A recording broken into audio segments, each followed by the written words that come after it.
Madam बोलते sir एक बोला की हो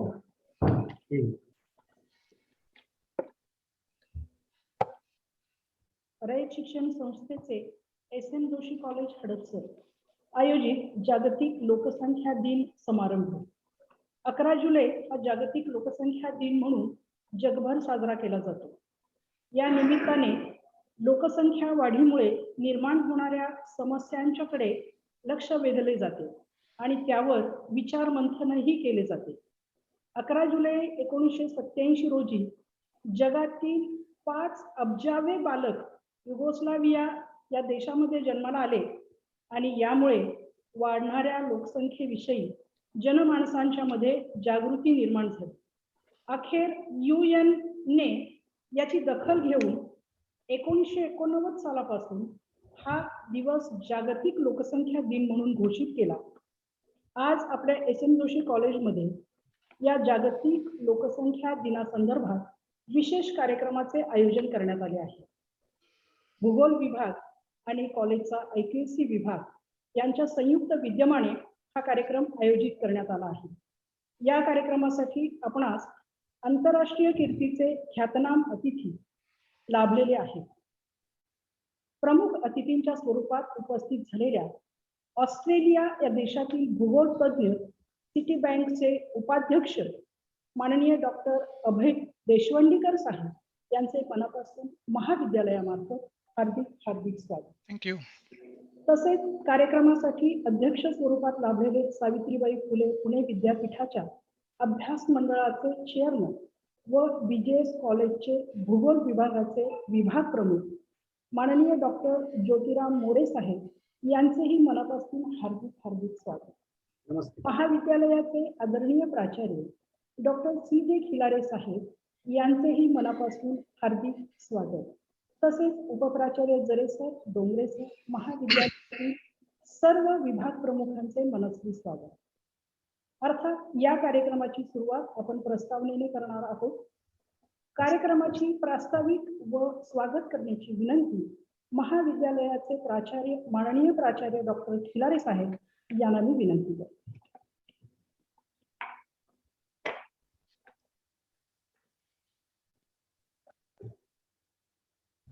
पहिल्यांदा देशवंडीकर सर आणि डॉक्टर मोरे सर आपणाला पहिल्यांदा या व्याख्यानामध्ये स्वागत। महाविद्यालयाच्या वतीनं आणि रयत शिक्षण संस्थेच्या वतीनं मी आपणास मनपूर्वक धन्यवाद देतो की आपण दोघांनी आजच्या ह्या लोकसंख्या दिनाच्या व्याख्यानासाठी वेळ काढला। आजच्या ह्या लोकसंख्या दिन व्याख्यानाचं आयोजन SM जोशी महाविद्यालयाच्या जॉग्राफी डिपार्टमेंट मार्फत केलं जाते।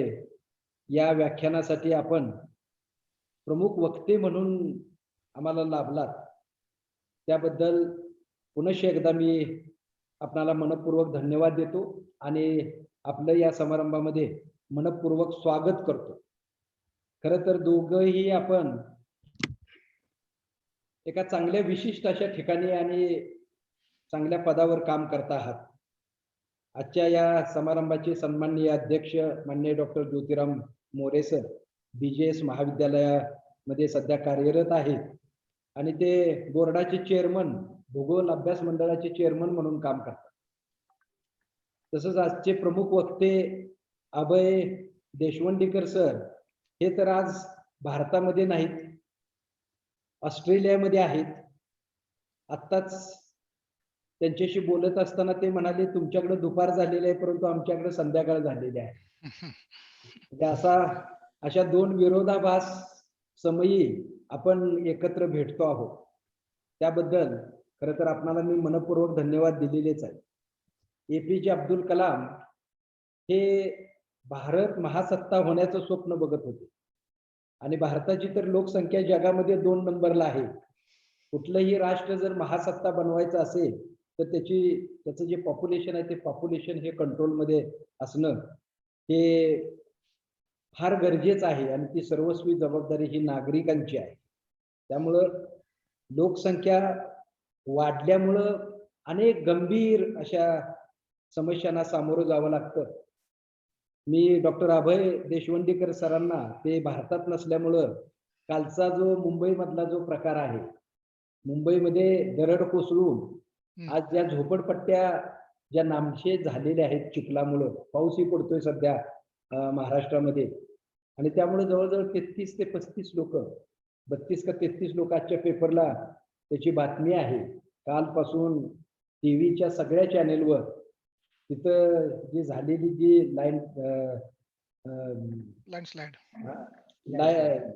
लँडस्लाइडिंग जी आहे त्याच्यामुळं जी जीवितहानी झालेली आहे त्याचं एकमेव कारण म्हणजे लोकसंख्या मध्ये झालेली प्रचंड वाढ.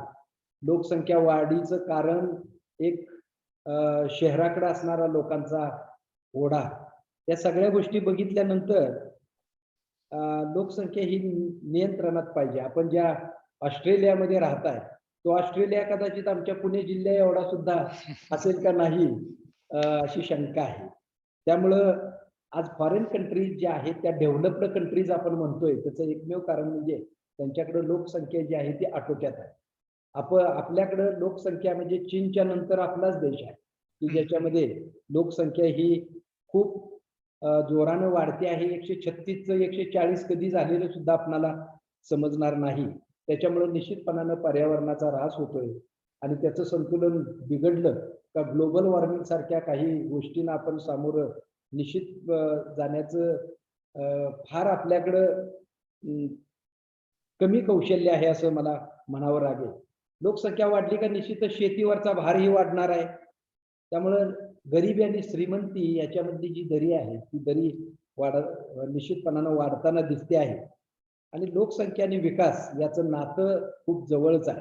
लोकसंख्या वाढली का विकासाचा दर हा कमी होतोय. त्यामुळे लोकसंख्या नियंत्रणात असायला पाहिजे.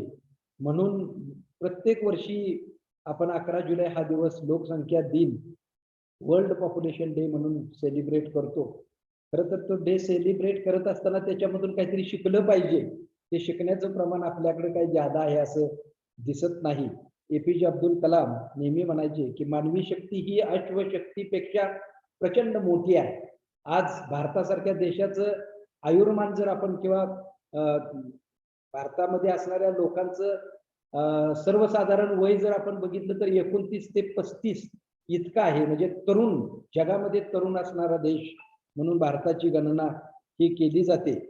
त्यामुळं या देशाकडे मोठं पोटेन्शियल आहे म्हणून सगळं जग बघतंय. परंतु लोकसंख्या जी आहे ती लोकसंख्या जर अशीच वाढत गेली तर गरजा ज्या आहेत त्या गरजा अमर्याद वाढलेल्या असतील. चंगळवाद जो आहे तोही लोकांच्या मध्ये आलेला आपल्याला दिसतोय. आणि एकूणच आयुर्मानामध्ये सुधारणा झालेली असली तरी त्याच्याकडं आपण ते आयुर्मान सुधारण्याच्या दृष्टिकोनातून आणि शाश्वत राहण्याच्या दृष्टिकोनातून आपणाला आज योगा असेल, आयुर्वेद असेल, आहार असेल, व्यायाम असेल याच्यावर कॉन्सन्ट्रेशन करावं लागणार आहे. या अनुषंगानं खरं तर तुमच्यासारख्या एक्सपर्ट लोकांना आज आम्ही या ठिकाणी बोलावलेलं आहे. निश्चितच एकंदरीत लोकसंख्या दाट असल्यानंतर भूकबळीचं प्रमाण वाढतोय, बेकारी वाढते, दुष्काळ वाढतोय, त्याच्यानंतर त्या राष्ट्रावर ताण येतोय, महापुरासारख्या काही गोष्टी आणि कालच्या घटनेसारख्या काही घटना घडताना दिसत आहेत. ह्या जर आपल्याला नियंत्रणात आणायच्या असतील तर लोकसंख्येचा दर किंवा त्याची जी घनता आहे ती मर्यादित असायला पाहिजे असं एकंदरीत तज्ज्ञांचं मत तर आहेच. पण या अनुषंगानं आपण आज आम्हाला उपलब्ध झालात महाविद्यालयाच्या वतीनं, रयत शिक्षण संस्थेच्या वतीनं आणि जागृती डिपार्टमेंटच्या वतीनं आपणा सर्वांचं मी आजच्या या व्याख्यानमालेमध्ये मनपूर्वक पुनश्च एकदा स्वागत करतो आणि मी माझं या ठिकाणी प्रास्ताविक थांबवतो. जय हिंद, जय कर्मवीर. थँक्यू. आजचे प्रमुख अतिथी माननीय डॉक्टर अभय देशवंडीकर साहेब यांचा परिचय करून देण्याची भूगोल विभाग प्रमुख डॉक्टर संजय जगताप सर यांना मी विनंती करते. रयत शिक्षण संस्थेचं SM जोशी कॉलेज आणि आपल्या ह्या महाविद्यालयामधील भूगोल विभाग व IQAC यांच्या संयुक्त विद्यमाने आयोजित केलेल्या आजच्या लोकसंख्या दिनानिमित्तच्या कार्यक्रमामध्ये उपस्थित असणारे आमचे दोन्ही मित्र, आजच्या कार्यक्रमाचे अध्यक्ष माननीय डॉक्टर ज्योतिराम मोरे सर, आणि आजच्या कार्यक्रमाचे प्रमुख वक्ते डॉक्टर अभय देशवंडीकर सर यांचं मी महाविद्यालयाच्या तर्फे, आमच्या प्राचार्यांच्या तर्फे आणि रयत शिक्षण संस्थेच्या तर्फे या ठिकाणी आपलं सगळ्यात पहिल्यांदा स्वागत करतो. थँक्यू. आजच्या कार्यक्रमाचे अध्यक्ष माननीय डॉक्टर ज्योतिराम मोरे यांचं क्वालिफिकेशन MA PhD आहे. सध्या ते भारतीय जैन संघटनेचे कला विज्ञान व वाणिज्य महाविद्यालय वाघोली पुणे येथे ते कार्यरत आहेत.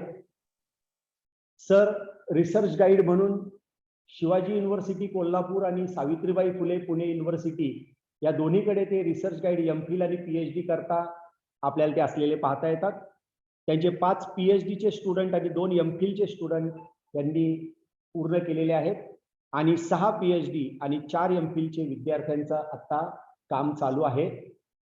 त्यांची एकूण 12 पुस्तकं पब्लिश झालेली आहेत आणि रिसर्च पब्लिकेशन त्यांची ISSN जर्नलमध्ये, इंटरनॅशनल जर्नलमध्ये आणि ते स्वतः चालवत असलेल्या महाराष्ट्र भूगोलशास्त्र परिषदेच्या जर्नलमध्ये त्यांची 51 आर्टिकल्स आतापर्यंत पब्लिश झालेली आहेत. ते महाराष्ट्र भूगोलशास्त्र परिषदेचे सेक्रेटरी म्हणून या ठिकाणी काम करतात आणि आमच्याकरता अभिमान आहे या गोष्टीचा की आमचे ज्योतिराम मोरे सर हे आज आमचे BOS चे चेअरमन आहेत आणि आम्हाला प्रत्येक ठिकाणी जॉग्रफीच्या सर्व माणसांना ते अत्यंत महत्वाची मदत, अनमोल मदत आपल्याला प्रत्येक वेळेला ते करताना दिसतात. भले ते मग प्रॅक्टिकलच्या संदर्भात असो किंवा सिलेबसच्या संदर्भात असो, त्यांची खूप मोठी मदत जॉग्रफीच्या लोकांना नेहमीच झालेली दिसते. आम्ही नुसतं ज्योतिराम मोरे सरांना एकट्याला ओळखत नाही, तर ज्योतिराम मोरे सरांचे अजून एक मित्र आहेत की आमचे डॉक्टर मुसमाडे सर, की हे आमची एक जोडी जॉग्रफीच्या BOS मध्ये सर्व प्रॉब्लेम सॉल्व्ह करणारी जोडी अशा पद्धतीने आपल्याला या ठिकाणी पाहता येते. म्हणजे साधं उदाहरण द्यायचं तर जॉग्रफीच्या प्रॅक्टिकलला 3 क्रेडिट दिले होते त्यांनी आत्ताच्या सिलेबसमध्ये, पण 4 क्रेडिट करून घेण्याचं काम प्रामुख्याने आमच्या BOS ने केलेलं आहे. त्यामुळे कुणाचाही वर्कलोड कमी झालेला नाहीये. ही एक अत्यंत आनंदाची बाब आपल्याला सांगता येते. सर अकॅडमिक काउन्सिलचे मेंबर, फॅकल्टी मेंबर, RRC आणि 48-3 चे मेंबर सुद्धा राहिलेले आहेत. त्याचबरोबर सावित्रीबाई फुले पुणे विद्यापीठाची GIS आणि रिमोट सेन्सिंगची जी कमिटी आहे त्याच्यामध्ये सुद्धा ते मेंबर म्हणून आपल्याला काम करताना दिसतात. त्यांचा ऍडमिनिस्ट्रेटिव्ह एक्सपिरियन्स आपण जर पाहिला तर ते NAAC आणि IPSC चे कोऑर्डिनेटर म्हणून त्यांच्या महाविद्यालयात काम करतात. 1999 ते 2004 सालापर्यंत त्यांनी NSSचं प्रोग्राम ऑफिसर म्हणून काम केलेलं आहे. त्यानंतर ते भारतीय समाज विकास रिसर्च इन्स्टिट्यूट खेड अहमदनगरमध्ये त्या ठिकाणी ट्रस्टी आहेत. त्यांनी जवळजवळ महाराष्ट्र भूगोलशास्त्र परिषदेच्या माध्यमातून या ठिकाणी 60 पेक्षा जास्त वर्कशॉप, त्यानंतर सेमिनार आणि कॉन्फरन्सेस कंडक्ट केलेले आहेत. याच्या व्यतिरिक्त सरांचं जे सोशल काम आहे ते पण खूप महत्त्वपूर्ण आहे. यामध्ये ते भुज अर्थक्वेक 2001 साली किंवा जे आपल्याकडे महापूर आला होता 2005 साली, त्यामध्ये ते कार्यरत होते. तिथे लोकांना मदत करण्याकरता ते अग्रेसर होते.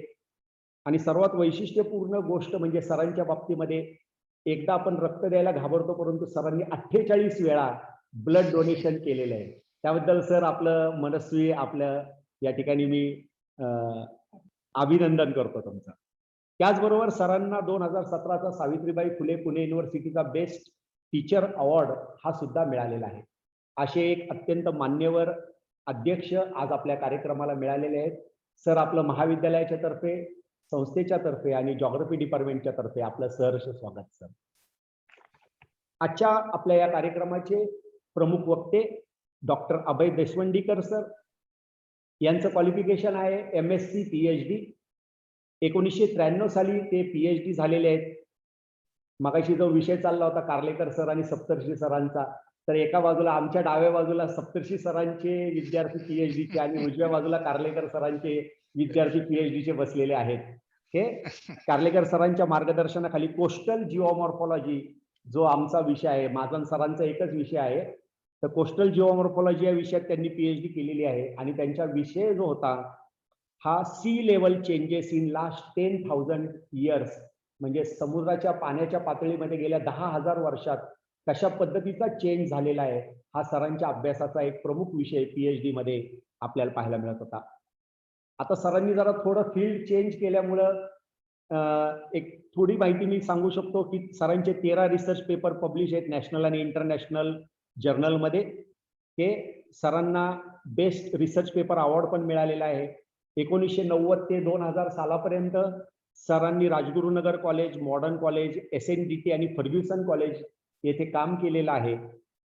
त्या 10 वर्षाच्या कालावधीमध्ये त्यांना जेवढा टाइम स्पॅन मिळाला लेक्चरर पदाचा, त्याच्यामध्ये त्यांनी SPPU म्हणजे सावित्रीबाई फुले युनिव्हर्सिटीचे पेपर सेटर आणि परीक्षक म्हणून सुद्धा काम केलेलं आहे. सरांचं IGI म्हणजे इंडियन इन्स्टिट्यूट ऑफ जॉग्रफी भूगोलशास्त्र परिषद, महाराष्ट्र भूगोलशास्त्र परिषदेचे ते सन्माननीय सदस्य आहेत. त्याचबरोबर ऑस्ट्रेलियन जॉग्राफर हे या संस्थेचे सुद्धा ते आज आपल्याला मेंबर असलेले दिसून येतात. 2000 साली सर ऑस्ट्रेलियामध्ये गेले आणि गेल्यानंतर लगेच अगदी स्थिरत्व मिळालं नाही. अथक प्रयत्नांमधून त्यामध्ये वेगवेगळे आपले प्रयत्न करत आज सरांच्याकडे assistant vice president Citibank Australia हे एक अत्यंत मानाचं पद आज त्यांच्याकडे या सिटी बँकेचं आपल्याला असलेलं दिसतं. कालच सर सांगत होते की मला रोजच्या रोज रिपोर्ट द्यावा लागतो संपूर्ण जगामध्ये ज्या सिटी बँकेच्या शाखा आहेत आणि त्यांचे ज्या माणसं आहेत सर्व हे रेकॉर्ड मला द्यावं लागतं म्हणले. हे तर अशा पद्धतीने आजचे एक अत्यंत अभ्यासपूर्ण विषयावरती मार्गदर्शन करणारे, लोकसंख्या दिनाच्या निमित्ताने आज आपल्याला मार्गदर्शन करण्याकरता उपलब्ध असणारे डॉक्टर अभय देशवंडीकर सर, आपलंही या कार्यक्रमामध्ये मी सहर्ष स्वागत करतो. Thank you very much. थँक्यू. धन्यवाद जगताप सर. यानंतर आजचे प्रमुख अतिथी माननीय अभय देशवंडीकर साहेब यांना विनंती करते की आपण आम्हास मार्गदर्शन करावे. आजच्या व्याख्यानाचा प्रमुख विषय आहे लोकसंख्या तुलनात्मक अभ्यास, भारत आणि ऑस्ट्रेलिया. Please sir. थँक्यू. सर्वांचे धन्यवाद. आजच्या कार्यक्रमाचे अध्यक्ष आणि माझे मित्र doctor Jyotirao More sir, BOS chairman, प्राचार्य डॉक्टर खिलारे सर, नंतर उपप्राचार्य doctor Jale sir, doctor Dongre sir, IQAC coordinator, माझे मित्र doctor Sanjay Jagtap, head of department, आणि सगळ्या विद्यार्थी बंधू भगिनींनो. आणखीन एक नाव मला आवर्जून घ्यायला आवडेल की माझे आणखीन एक मित्र आमचे जॉग्रफीचे डॉक्टर अरुण आंधळे, जे औंध कॉलेजचे प्राचार्य आहेत. त्यांना पण आज जॉईन व्हायचं होतं, पण काही कारणानिमित्त ते आज जॉईन झाले नाहीत. पण I think he will have the recording.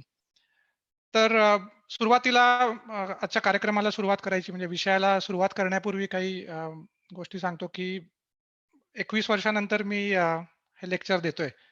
कारण लास्ट लेक्चर मी मॉडर्न कॉलेजमध्ये फेब्रुवारी 2000 साली मी दिलं होतं आणि 2004 मध्ये मी 4 फेब्रुवारी 2000 मध्ये मी इकडे मायग्रेट झालो. त्याच्यामुळे 21 वर्षात असं मोठ्या प्रमाणावर लेक्चर देण्याची मला वेळ आली नाही. त्यामुळे काही चुका झाल्या असतील तर समजून घ्या.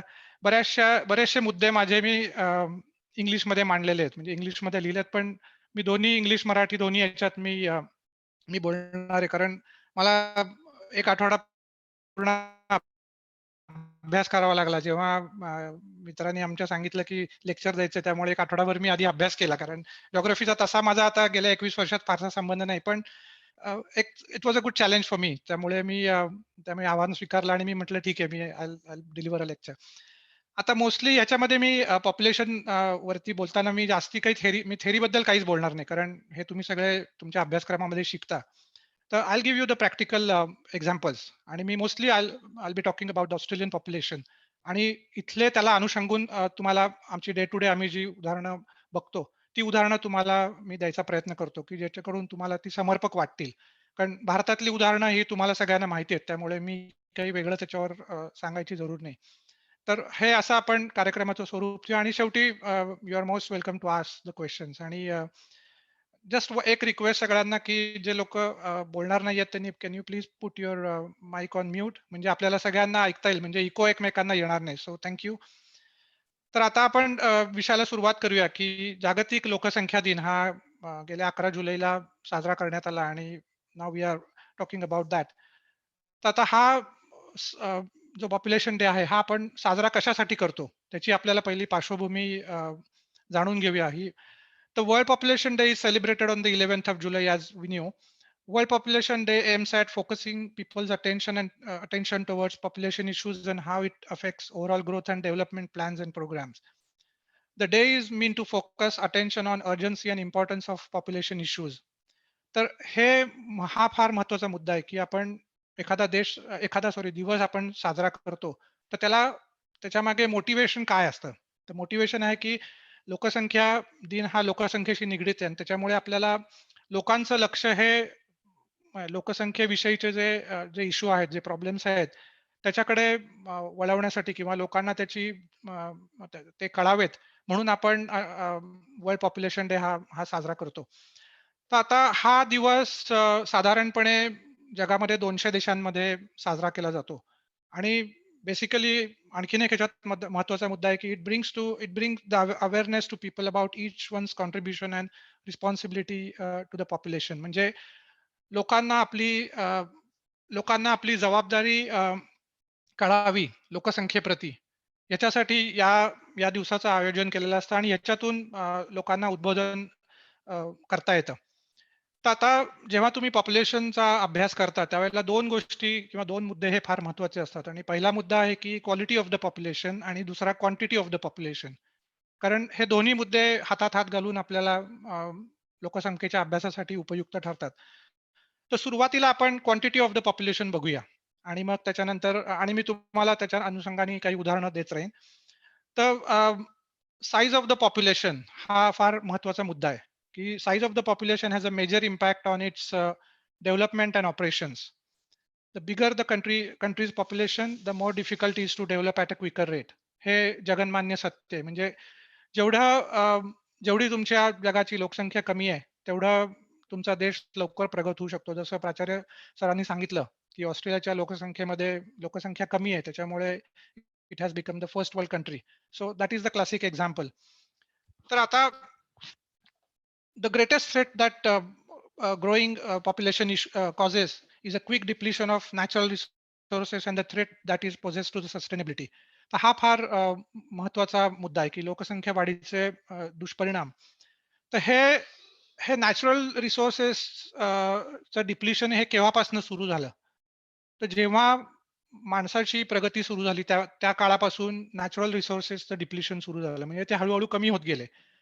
कारण मानवाच्या प्रगतीच्या काळापासून लोकसंख्येचं निसर्गाचं गणित चुकलं आणि अ, अन्न साखळी तुटली. म्हणजे it was a disruption in the food chain. औद्योगिक क्रांतीमुळे शहरीकरण झालं आणि विज्ञान तंत्रज्ञानामुळे आयुष्यमान पण वाढलं. म्हणजे इंडस्ट्रियल ग्रोथ झाली, त्याच्यामुळे शहरीकरण जास्त झालं आणि सायन्स अँड टेक्नॉलॉजीमुळे लोकांचं लाईफ एक्सपेक्टन्सी वाढली. सुखसुविधा वाढल्या आणि ऑब्व्हियसली त्याच्यानंतर लोकसंख्या पण वाढली. तर ह्याचे मेन इम्पॅक्ट कोणावर झाले? तर ह्याचे मेन इम्पॅक्ट झाले ते वनांवर, म्हणजे फॉरेस्ट, नंतर वन्यजीव म्हणजे जे क्रिएचर्स आहेत त्यांच्यावर आणि नैसर्गिक संसाधनं म्हणजे ज्याला आपण नॅचरल रिसोर्सेस असं म्हणतो. आता जशी लोकसंख्या वाढत गेली तशी लोकसंख्येला सपोर्ट करण्यासाठी जास्तीत जास्त जमीन वापरावी लागली आणि त्याच्यासाठी प्रचंड प्रमाणामध्ये जंगलतोड सुरू झाली. त्याच्यामुळे काय झालं तर अनेक सजीव जमाती आहेत, जी लिव्हिंग क्रिएचर्स आहेत, ते नष्ट होत चालले, म्हणजे एक्सटिंक्शन त्यांचं व्हायला लागलं आणि लोकांना त्याच्यामुळे आपत्ती ओढवली. आता तुम्हाला मी ऑस्ट्रेलियातलं एक उदाहरण देतो, की आपण तोडीबद्दल बोलत होतो. भारतामध्ये प्रचंड प्रमाणावर वृक्षतोड आहे. ऑस्ट्रेलियात पण अ, अ, वृक्षतोड आहे. दोन्हीकडे समान आहे. पण इथे वेगळ्या प्रकारचे कायदे आहेत. आता समजा तुमच्या घराच्या मागच्या बॅकयार्डमध्ये समजा एखादं ऑस्ट्रेलियन नेटिव्ह प्लांट असेल, की जे ऑस्ट्रेलियन सरकारने त्याला नेटिव्ह प्लांट असं म्हटलेलं आहे, की इथलं हे आमचं ओरिजिनल प्लांट आहे. फॉर एक्झाम्पल युकॅलिप्टस ट्री, निलगिरीचं झाड असेल, तुमच्या बॅकयार्डमध्ये आलं असेल आणि तुम्हाला काही कन्स्ट्रक्शन त्या थोडं घर वगैरे वाढवायचं असेल आणि ते झाड जर मध्येच असेल किंवा काही कारणामुळे ते झाड तुम्हाला कमी करायचं असेल, त्याच्या फांद्या कापून की मध्ये येतात किंवा इफ एनी हझार्ड, तर त्याच्यासाठी तुम्हाला काउन्सिलची परवानगी घ्यावी लागते. म्हणजे महानगरपालिका असतात, आम्ही त्याला काउन्सिल म्हणतो. तर काउन्सिलची तुम्हाला स्पेसिफिकली परवानगी घ्यायला लागते, की आम्हाला 4 फांद्या तोडायच्या, त्या आमच्या घराच्या छपरावरती येतात and that could be a hazard. आणि त्याच्यामुळे धोका उत्पन्न होऊ शकतो. मग ते काउन्सिलचे लोकं येतात आणि ते जेवढ्या प्रमाणात आहे तेवढ्या प्रमाणात ते झाडाच्या फांद्या तोडतात. पण जर समजा तुम्ही काउन्सिलच्या चा डोळा चुकवून समजा तुम्ही तुमच्या घराच्या मागच्या बाजूला आहे, कोण बघतंय म्हणून जर ते झाड तोडलत आणि समजा त्यांना कळलं आणि कुणी समजा कंप्लेंट केली, तर you get a very heavy fine.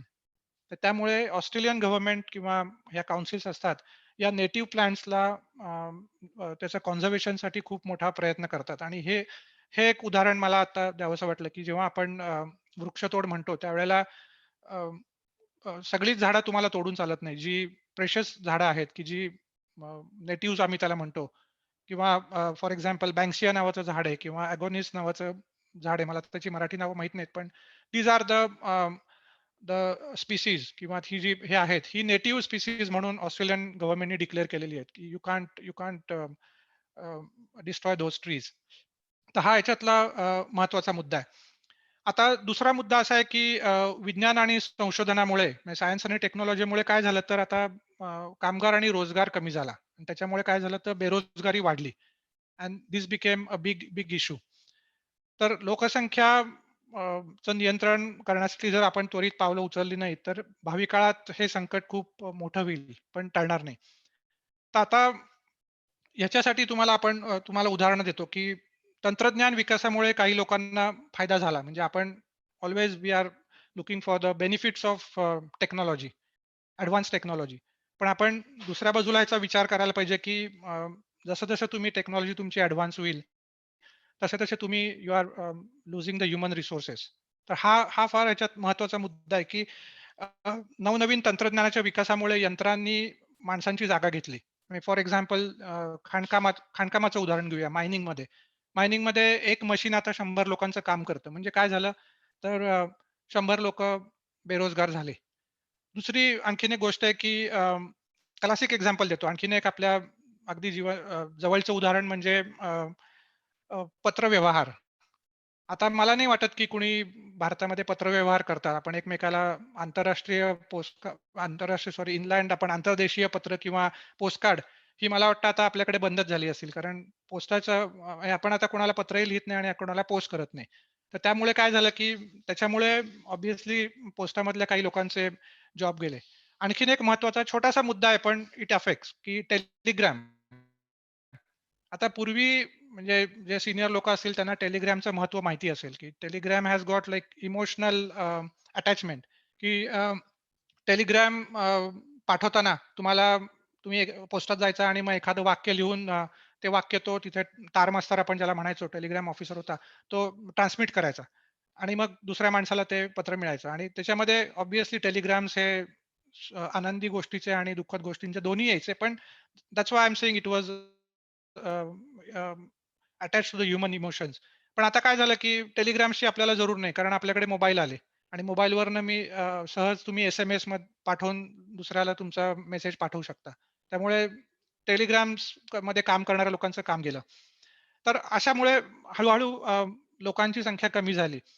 तुम्हाला आता इथलं आणखीन उदाहरण देतो, की ऑस्ट्रेलियन एअरपोर्ट्सवरचं.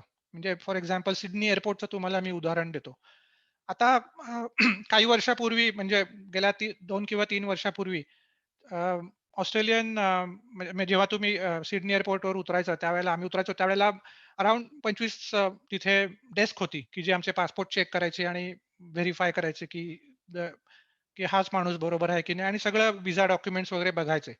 आता नवीन सोफिस्टिकेशन काय झालंय, तर तुम्ही जेव्हा सिडनी एअरपोर्टला उतरता त्यावेळेला तुमचा पासपोर्ट असतो त्याच्यावरती एक छोटीशी चिप बसवलेली असते. आणि ती चिप म्हणजे तुमचा पासपोर्ट तुम्ही त्या मशीनमध्ये घालायचा आणि मग तुमचा संपूर्ण डेटा स्कॅन होतो. तुमची सगळी माहिती ऑटोमॅटिकली मशीनवर येते आणि मग तिथून पासपोर्ट तुम्ही घेऊन डायरेक्ट एक्झिट डोअरला जाऊन उभं राहायचं आणि मग तुमच्या डोळ्याचे फोटो घेतात आणि त्या फोटोची आणि तुमचा जो डेटा आधी कलेक्ट केलेला असतो त्याची सांगड घालतात आणि इफ दे मॅच की मग ते म्हणतात की येस हा माणूस अभय देशपांडेकर आहे, या ही कॅन गो. तर ऑटोमॅटिकली दारं उघडतात आणि you can go out in 10-15 minutes. तर आता काय झालं, की त्याच्यामुळे या 25 डेस्क ऑफिसर्सचे जॉब गेले. तर आता फक्त 2 किंवा 3 डेस्क तुम्हाला बघायला मिळतात, की ज्यांचे पासपोर्ट स्कॅन होत नाहीत किंवा ज्यांच्याकडे असे चिप्स वगैरे बसवलेले नाहीत पासपोर्टमध्ये, तर त्यांना मॅन्युअली काम करायला लागतं. या उलट तुम्ही मुंबई एअरपोर्टवर उतरलात, की तिथे तुम्हाला 50 ते 60 डेस्क तुम्हाला दिसतात आणि तेवढी लोकं तिथे कार्यरत असतात. कारण we are still we haven't done that sort of sophistication आणि त्यामुळे हा तुम्हाला मला डिफरन्स दाखवायचा होता, की की कशा लोकांचे त्याच्यामध्ये जॉब जाऊ शकतात. आणखी एक तुम्हाला माझं स्वतःचं म्हणजे आमच्या बँकेचं उदाहरण देतो, की सिटी बँक ऑस्ट्रेलिया ही ऑस्ट्रेलियातली पहिली डिजिटल बँक झाली. आता डिजिटल बँक झाली म्हणजे काय काय म्हणाल तुम्ही? तर आमच्याकडे ब्रांचेस होत्या. प्रत्येक गावामध्ये, प्रत्येक मोठ्या शहरामध्ये सिडनी, मेलबर्न, ॲडिलेड, पर्थ सगळीकडे आमच्या ब्रांचेस होत्या. तर सिटी बँकेच्या हायरार्कीनी म्हणजे आमचं जे न्यूयॉर्कला हेड ऑफिस आहे त्यांनी सांगितलं, की ह्या ब्रांचेस काय आता फारशा महत्त्वाच्या नाहीयेत. कारण लोकांकडे सगळ्यांकडे इंटरनेट आहे आणि लोकं ऑनलाईन बँकिंग करतात. तर why we are wasting the money on the branches. मग त्यांनी काय केलं एका दिवशी डिक्लेअर केलं, की now we are closing all the branches of city bank.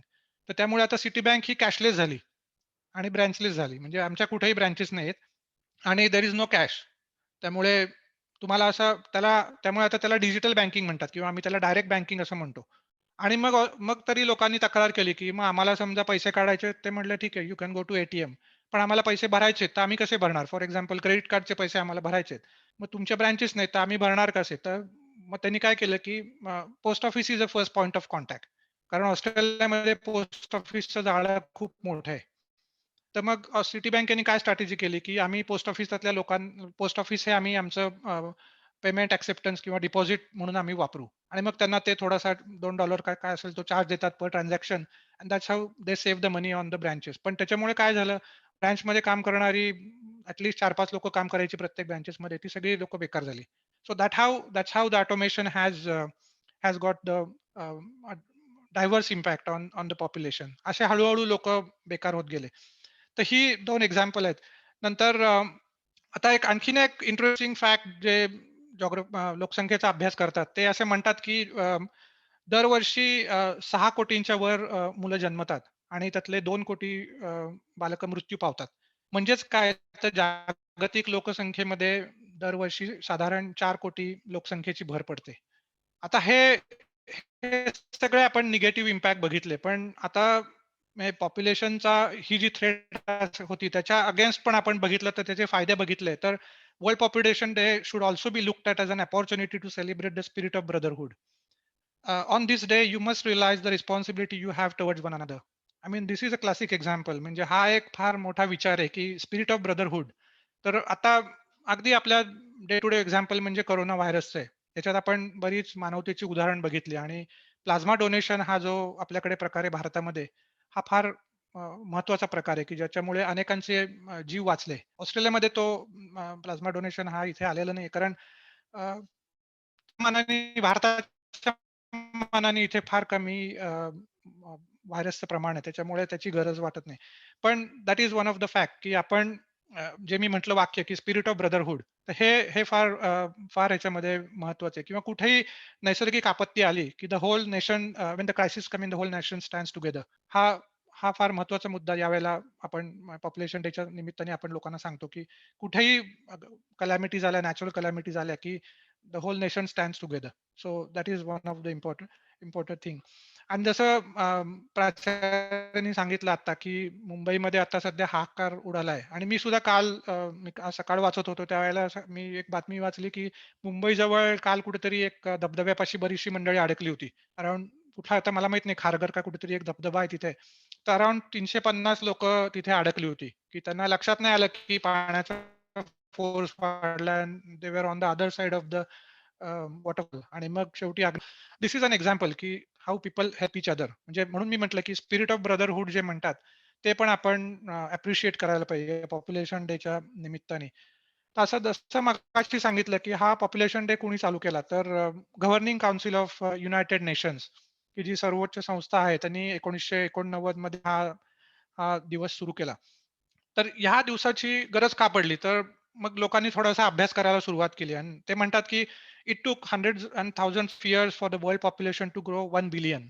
म्हणजे 1 अब्ज लोकसंख्या होण्यासाठी साधारण हजारो वर्ष लागली. पण 200 वर्षामध्ये हीच लोकसंख्या 7 पट वाढली. म्हणजे आपण जर बघितलं तर 2011 साली it has gone up to 7 billion म्हणजे 7 अब्ज लोकसंख्या झाली. म्हणजे 1 अब्ज व्हायला हजारो वर्ष लागली आणि 7 पट वाढायला 200 वर्ष लागली. So you can see how quickly the population has been grown. आणि मग लोकसंख्या जे अभ्यास करतात ते तज्ञ आहेत, त्यांनी असे प्रिडिक्शन केले की आजच्या घडीला लोकसंख्या आहे ही 7.9 अब्ज आहे, 7.9 बिलियन आहे. and it's expected to grow around 85 billion in 2030, 9.7 billion in 2050 and 10.9 billion in 2100. म्हणजे या शतकाच्या शेवटाला साधारण ती म्हणजे साधारण ती 10.9 अब्ज एवढी ती होण्याची शक्यता आहे.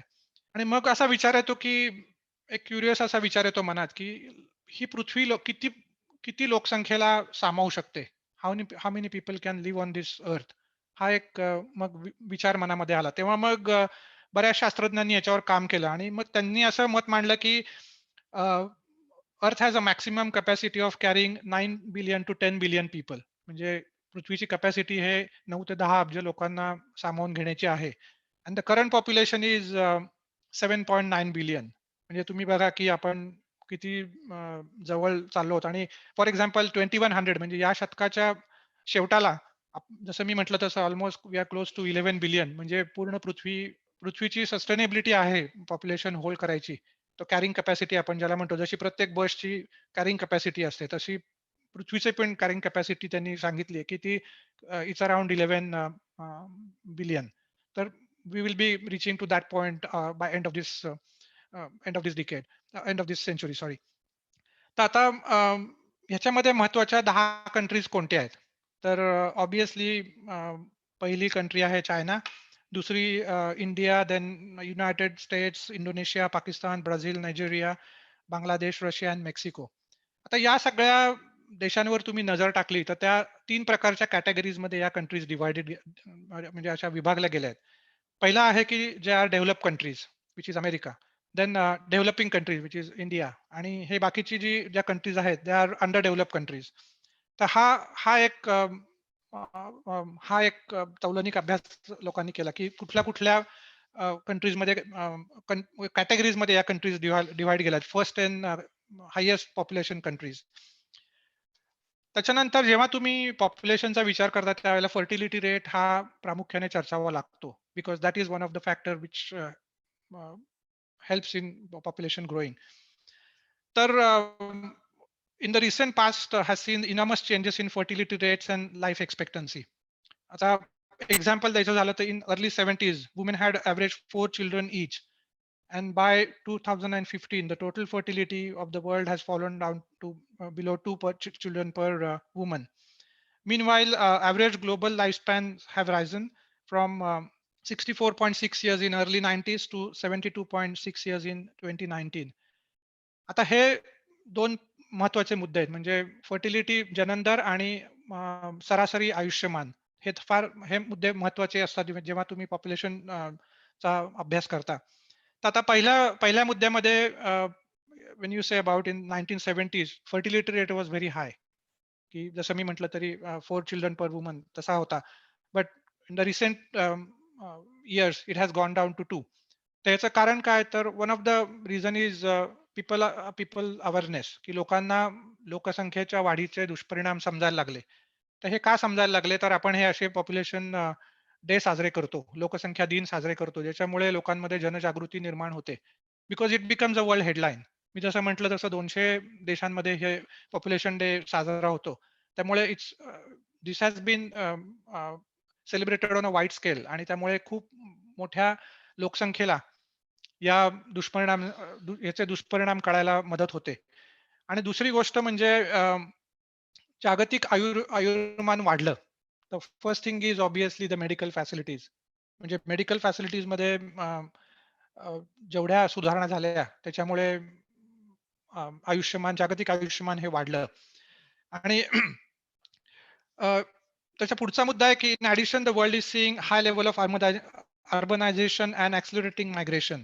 तर जसं पॉप्युलेशन वाढत गेली तसं शहरीकरण वाढत गेलं.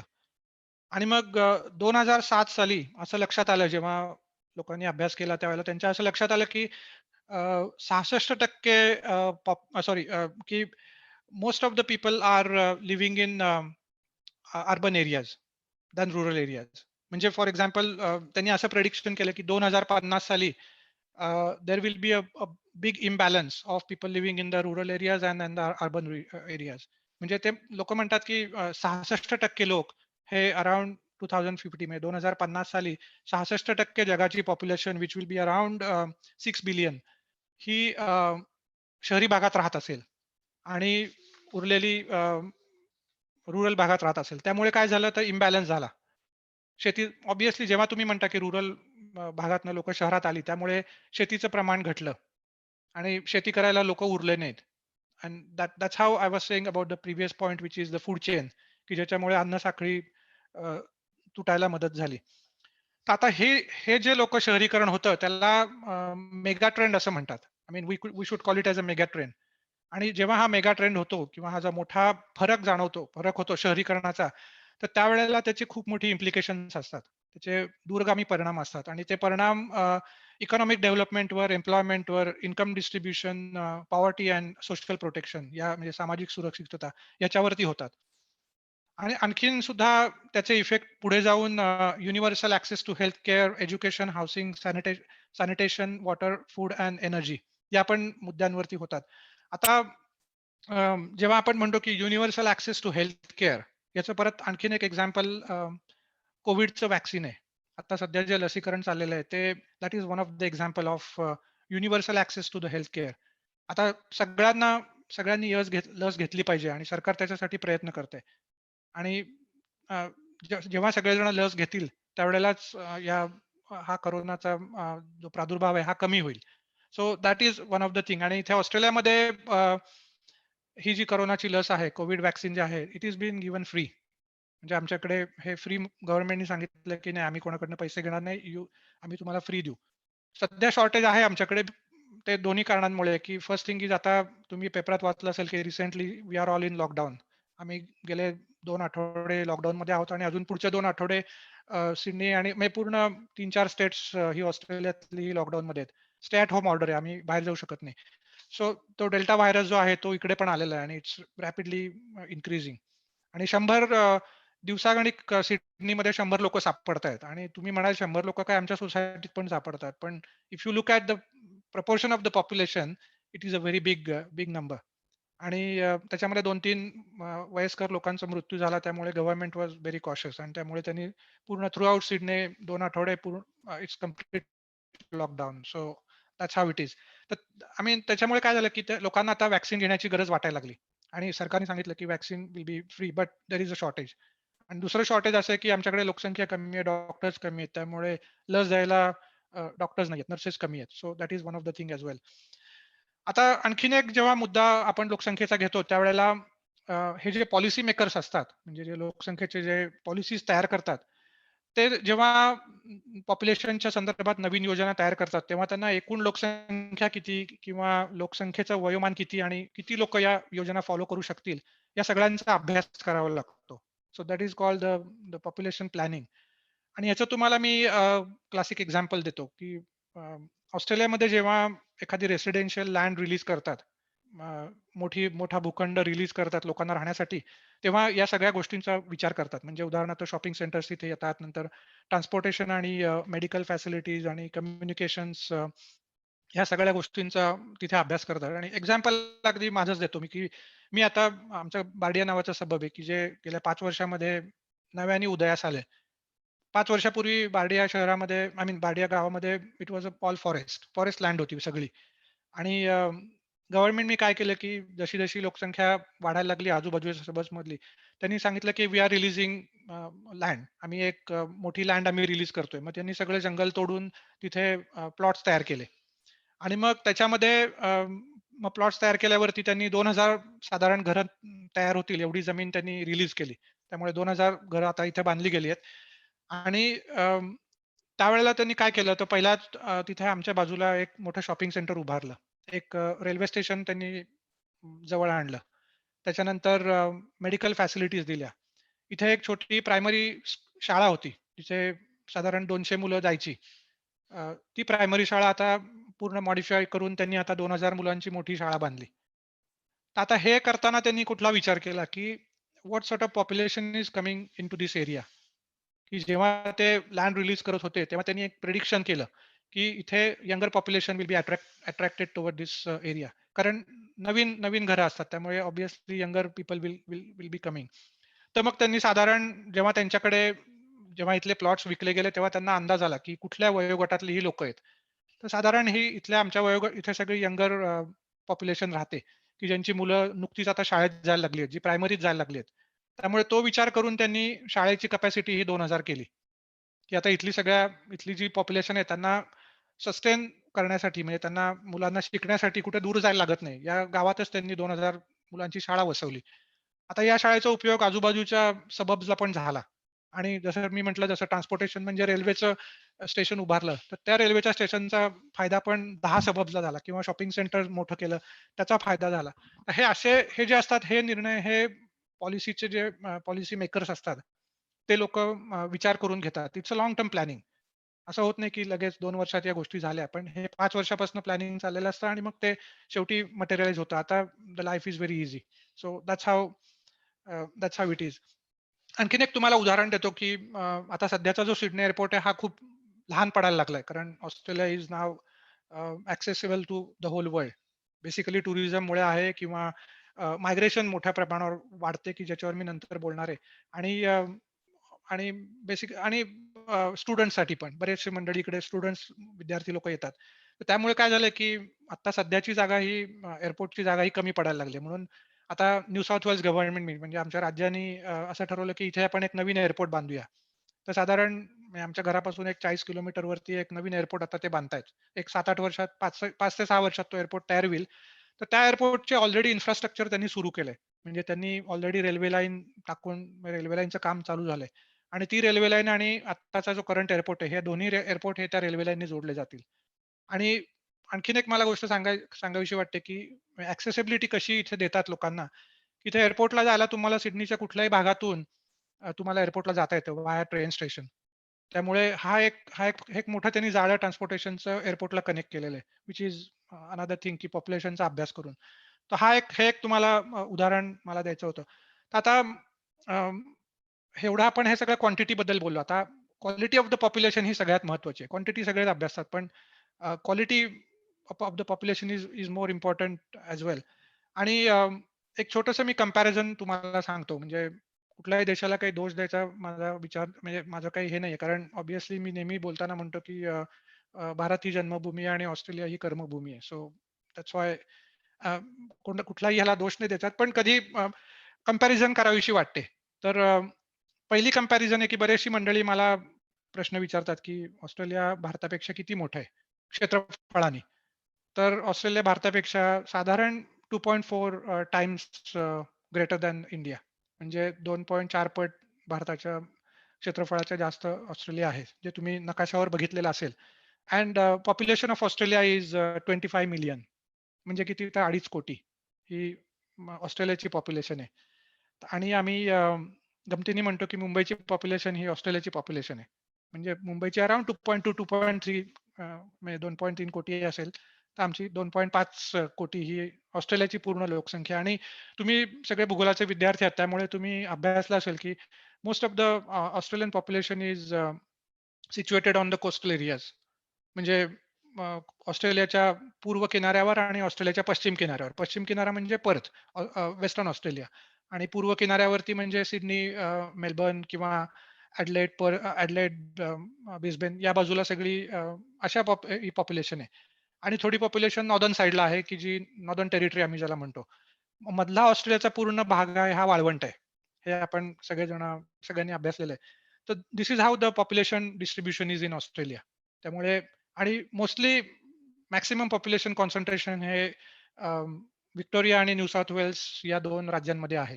म्हणजे सिडनी आणि मेलबर्न या 2 भागांमध्ये जास्तीत जास्त पॉप्युलेशन आपल्याला बघायला मिळतं. तर आता आपण जेव्हा जी-डी-पीचा जी-डी-पी म्हणतो, की एखाद्या कंट्रीचं वार्षिक सकल उत्पन्न, म्हणजे मला वाटतं मी बरोबर मराठी शब्द वापरला असेल.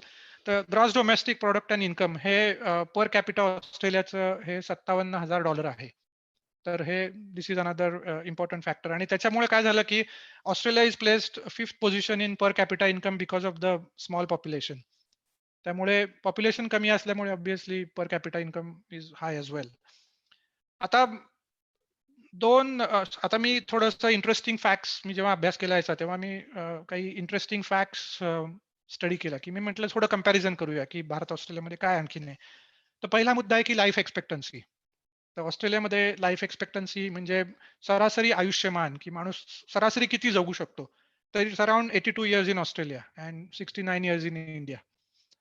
तर ऑस्ट्रेलियामध्ये 5.6% ॲडल्ट्स आर अनएम्प्लॉईड आणि इंडिया दॅट नंबर इज 8.5%. आणि इथे कसं असतं की ऑस्ट्रेलियामध्ये ना अनएम्प्लॉयमेंट रेट हा दर महिन्याला सांगतात आणि त्याचे इम्प्लिकेशन्स काय असतात, तर त्याचं इम्प्लिकेशन हे मॉर्गेज इंटरेस्ट रेटवरती असतात. मग तुमच्याकडे जर higher the employment lesser will be the mortgage rate. कारण इथे मी तुम्हाला सांगायला हरकत नाही की almost 90% Australian including myself as well, आम्ही कर्जबाजारी आहोत. आम्ही कर्जबाजारी का म्हणतो, तर we are having the mortgage. तर मॉर्गेज हे कर्ज आहे आमच्या, आम्ही मॉर्गेज घेतलेले. तर ह्या मॉर्गेजचे जे रेट्स असतात हे ह्या रेट्सवरती ऑस्ट्रेलियाची इकॉनॉमी खूप अवलंबून आहे. आणि रिझर्व्ह बँक ऑफ ऑस्ट्रेलिया जी आहे, आरबीए, हे दर दर महिन्याच्या पहिल्या मंगळवारी इंटरेस्ट रेट डिक्लेअर करतात आणि मग त्याच्यावरती मग बँकांचे सगळे मग प्रत्येक बँकांचे इंटरेस्ट रेट ठरतात. की समजा आता माझ्या मॉर्गेजवरती इंटरेस्ट रेट 2.5% आहे आता. तर पुढच्या महिन्यामध्ये रिझर्व्ह बँकेला वाटलं की नाही, आता पॉप्युलेशन द एम्प्लॉयमेंट रेट वाढलाय, now we should look at that, म्हणजे इन्फ्लेशन होता कामा नये. तर ते काय करतात, तर मग थोडासा इंटरेस्ट रेट कमी करतात, 0.5% तो कमी करतात. मग ते साधारण 2.4 2.5 2.5 असेल तर 4 वगैरे असं कमी करून ते हे करतात. So that that balances.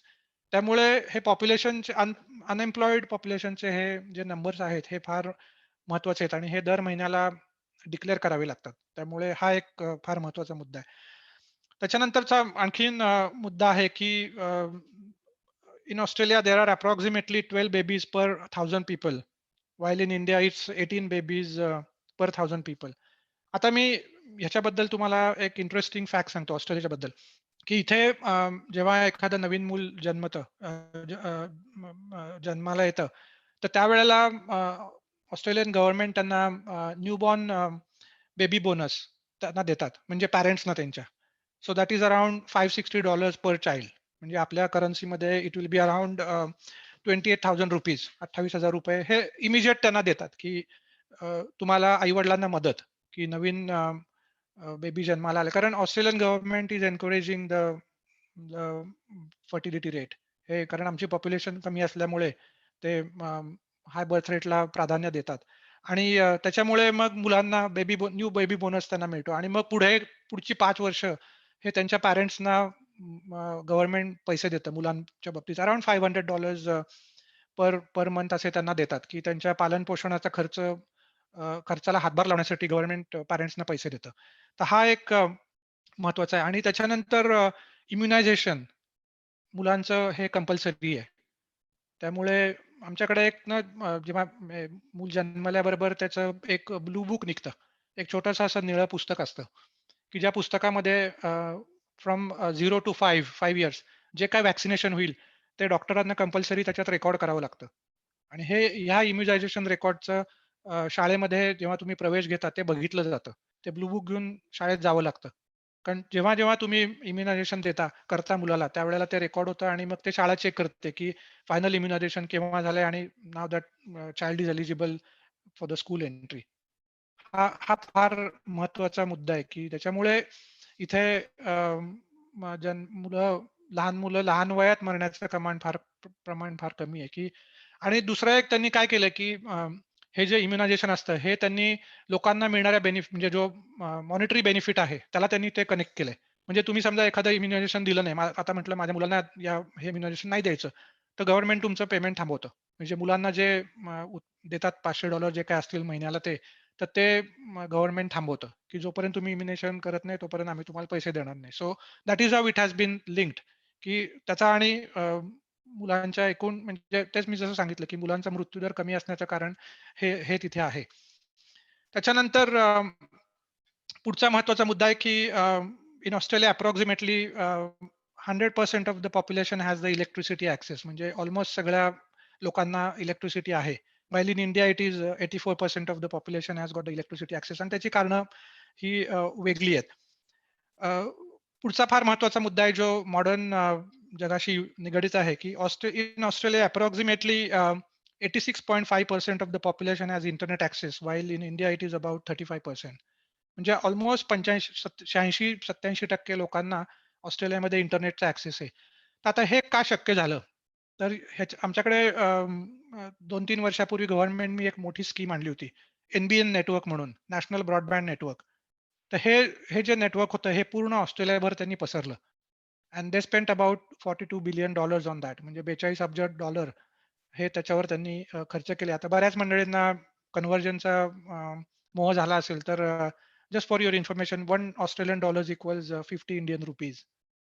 त्यामुळे जस्ट क्युरिओसिटी ज्यांना असते ना, की $42 अब्ज म्हणजे किती? So you can multiply it by 50.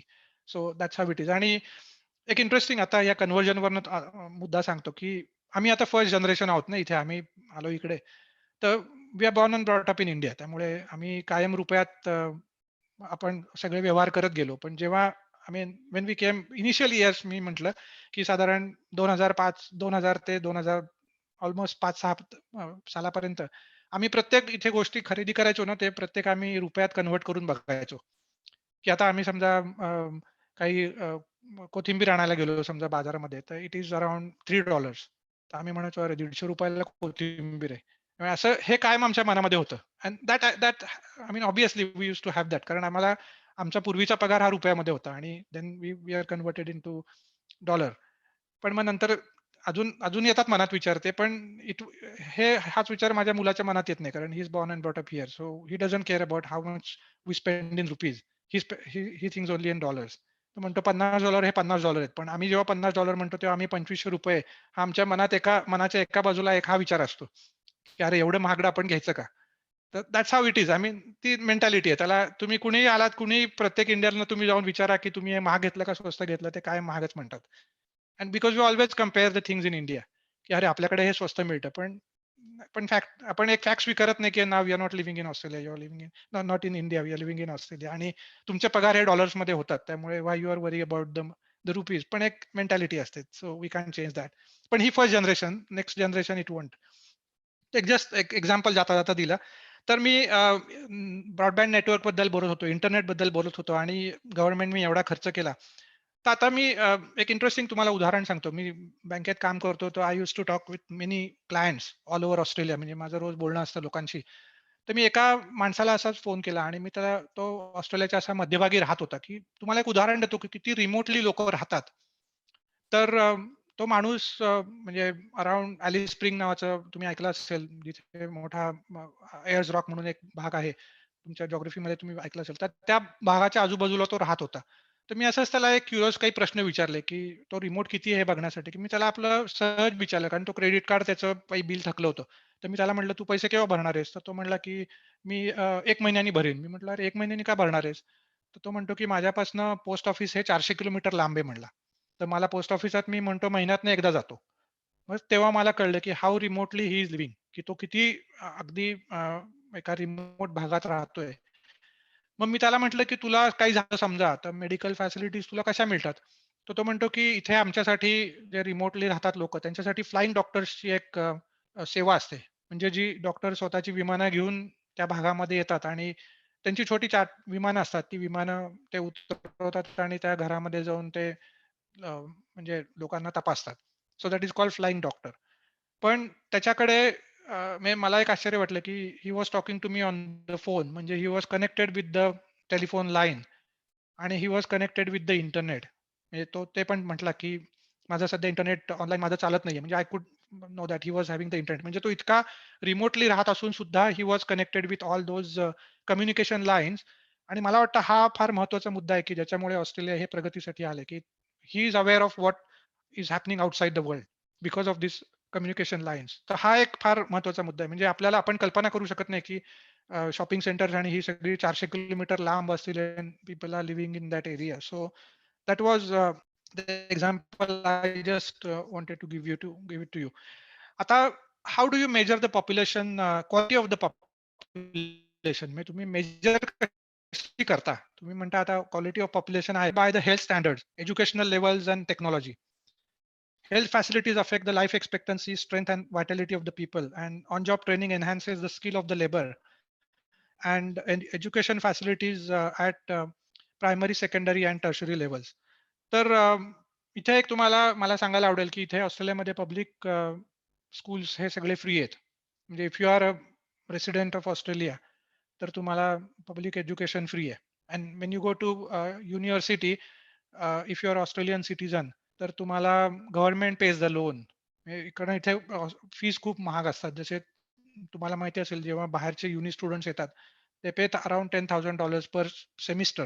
म्हणजे एवढी महाग असतात ते. त्याच्यामुळे पण इथल्या ऑस्ट्रेलियन मुलांना काय करते गव्हर्नमेंटने की गव्हर्नमेंट त्यांना लोन देतं. त्याला कॉल हेक्स असं म्हणतात आणि त्या लोनवरती मग ती मुलं शिकतात. त्यांना काही भरायला लागत नाही. पण जेव्हा ते नोकरीला लागतात त्यावेळेला मग त्यांच्या नोकरीतून ते पैसे कापून घेतात. But that is how initially. त्यामुळे तुमचं शिक्षण थांबत नाही की तुमच्याकडे पैसे नाहीत म्हणून तुम्हाला शिकायचं नाही असं होत नाही. तर government page the loan but it's only for the Australian citizen. So that is one of the thing. तर आता मी म्हटलं जसं की health facilities affects the life expectancy, strength and vitality of the people. तर strength and vitality of the people हा पण मुद्दा हा डायरेक्टली मेडिकल फॅसिलिटीशी कनेक्टेड आहे. आणि तुम्हाला आता परत एकदा ऑस्ट्रेलियातलं उदाहरण देतो की इथे मेडिकेअर फॅसिलिटी म्हणून असते. आम्हाला एक छोटंसं एक मेडिकेअरचं कार्ड दिलेलं असतं की ज्याच्यावरती सगळ्या घरातल्या मेंबर्सची नावं असतात आणि त्याच्यावर तुम्हाला मेडिकल फॅसिलिटीज फ्री मिळतात. म्हणजे ॲट सर्टन पॉइंट की सगळ्याच फॅसिलिटी नाही आहेत, पण बेसिक जे असतात की तुम्ही डे टू डे तुम्हाला डॉक्टरकडे जावं लागलं तर you don't have to pay for that. So it is all free. आणि मग तुम्ही प्रायव्हेट हॉस्पिटलमध्ये गेलात तर you have to pay. But even in public hospital all your surgeries and everything is free. तर तो एक महत्वाचा आहे. नंतर दुसरा महत्वाचा भाग आहे की the rebates for the senior citizens. तुम्ही 60 वर्षाच्या पुढे झालात की तुम्हाला हेल्थ बेनिफिट्समध्ये तुम्हाला रिबेट्स मिळतात. म्हणजे जी महागडी औषधं असतात ही खूप स्वस्त मिळतात. म्हणजे समजा एखादं $50 औषध हे सामान्य माणसाला मिळत असेल, तर तुमच्याकडे हेल्थ केअर कार्ड असेल, म्हणजे सीनियर सिटीझनचं हेल्थ केअर कार्ड असेल, तर तुम्हाला ते हार्डली 5 किंवा $6 मध्ये मिळतं. Same applies to the transportation. म्हणजे ही जी मंडळी असतात, सीनियर मंडळी, ही ह्यांच्याकडे यांना $1 मध्ये दिवसभर कुठेही फिरा, असं गव्हर्नमेंटने त्यांना कन्सेशन दिलेलं असतं. So that is how they look after the people. आणि जसं मी म्हटलं तसं की कोरोना व्हॅक्सीन की that is one of the example which is directly affecting the strength and the vitality of the people. कारण त्याच्यामुळेच लोक वाचू शकतील. तर आणखीन एक तुम्हाला इंटरेस्टिंग गोष्ट सांगतो की मगाशी मी जसं म्हटलं की ऑस्ट्रेलियामध्ये सरासरी आयुष्यमान 82 वर्ष आहे. तर मला प्रश्न विचारतात की मग इथं रिटायरमेंटचं वय किती आहे? इथे रिटायरमेंटचं वयच नाहीये. त्यामुळे आपल्याकडे कसं 60 इयर्स झाले की चला आता खुर्ची रिकामी करा, we have got another person to come in. No, that's not the case. किती वर्ष तुम्ही काम करू शकता as far as your body is supporting you. म्हणजे इथे लोक 70-75 वर्षापर्यंत अगदी सहजी कामं करतात. म्हणजे माझ्याबरोबरच बँकेत कामं करणारी लोक ही दे आर क्लोज टू 70 आहेत. 1-2 जण माझे मित्र आहेत, दे आर क्लोज टू 70. त्यामुळे इथे तुम्हाला ते फोर्स करत नाहीत की 60 झालात चला तुम्ही you are not eligible now to work further. तर that is one of the thing. पण अर्थात त्याचे दुसरे दुष्परिणाम पण आहेत की ऑस्ट्रेलियाबद्दल नाही बोलत, पण भारतामध्ये हे करायचं कारण काय आहे असं मी एकदा विचार केला तर त्याचं कारण खरं बरोबर आहे की 60 ला रिटायर का करतात? तर कारण आपल्याकडे एक तर पॉप्युलेशन जास्ती आहे. And then how you are going to give the chance to the younger generation. मग त्यांना कधी जॉब मिळणार नाही जर तुमच्या आयुष्यभर काम करत राहिलात.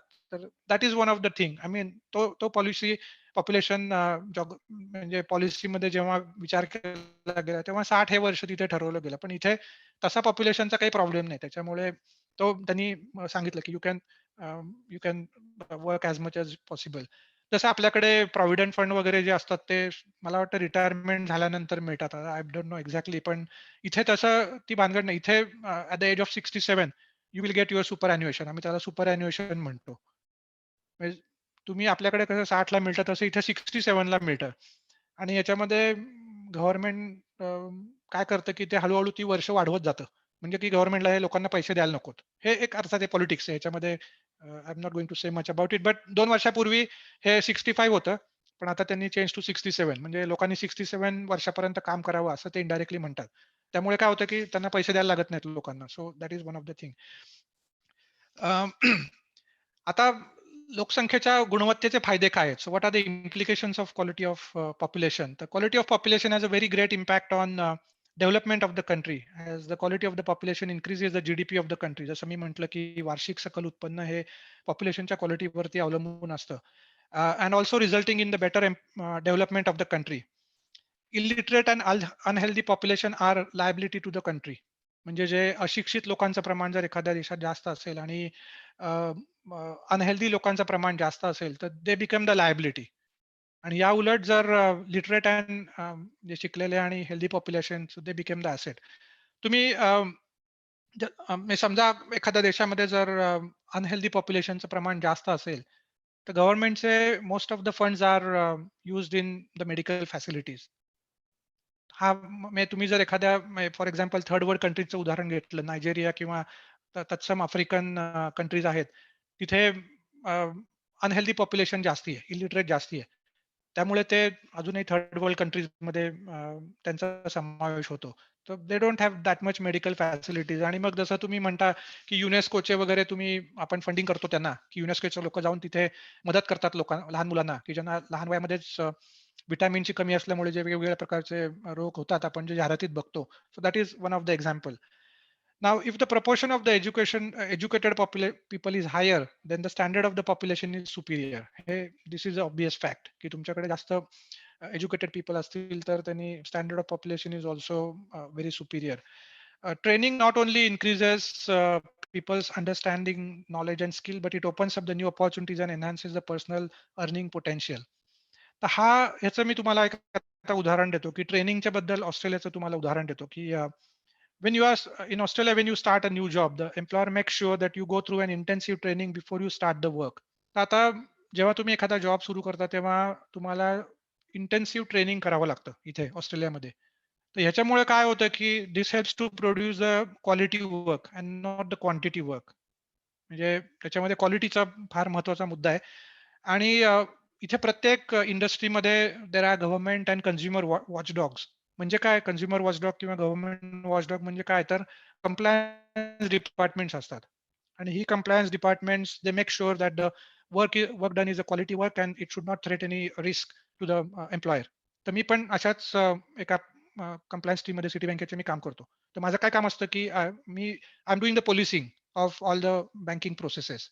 तर बँकेच्या ज्या काही प्रोसेसेस चालू असतात त्याच्यावरती मी टेस्टिंग करत असतो. So that is my big responsibility. कारण इथे ऑस्ट्रेलियामध्ये लीगल इम्प्लिकेशन्स खूप आहेत, रेग्युलेशन्स खूप आहेत आणि रेग्युलेटरी बॉडीज कायम लक्ष ठेवून असतात आणि देर आर हेवी फाईन्स. तुम्ही एखादा चुकीचा निर्णय घेतलात आणि चुकीचं काही केलं आणि त्याचा कस्टमरला इम्पॅक्ट झाला तर you get a very high fine. So it's a big high responsibility for all the employers. त्यामुळे दे मेक शुअर दॅट त्यांचे जे लोक असतात काम करणारे त्यांना इंटेन्स ट्रेनिंग देऊन त्यांना तयार करतात. तर आता तुम्ही ऑस्ट्रेलियामध्ये विचाराल की इथे कुठल्या प्रकारच्या इंडस्ट्रीज आहेत. तर ऑस्ट्रेलियामध्ये इट्स गॉट टर्शरी इंडस्ट्रीज. आपण ज्याला मराठीमध्ये तृतीयक उद्योग असं म्हणतो. आणि आता एक just one more point I missed out before I go to this point, की जसं मी तुम्हाला म्हटलं की जसं ट्रेनिंग स्किल्सच्या बाबतीत तुम्हाला एक छोटंसं उदाहरण देतो की इथे लेबरचं शॉर्टेज खूप आहे आणि हायली इन डिमांड जॉब्स आहेत ते इलेक्ट्रिशियन्स आणि प्लंबर्सचे आहेत. तुम्हाला अगदी छोटं उदाहरण देतो. म्हणजे आपल्याकडे या जॉबला फारसं महत्त्व देत नाहीत इलेक्ट्रिशियन आणि प्लंबर्सला, तर इथे फार महत्त्व आहे. कारण इथे तुम्हाला एक महत्त्वाचं सांगतो की इथे सगळी लोक ही तासावरती काम करतात.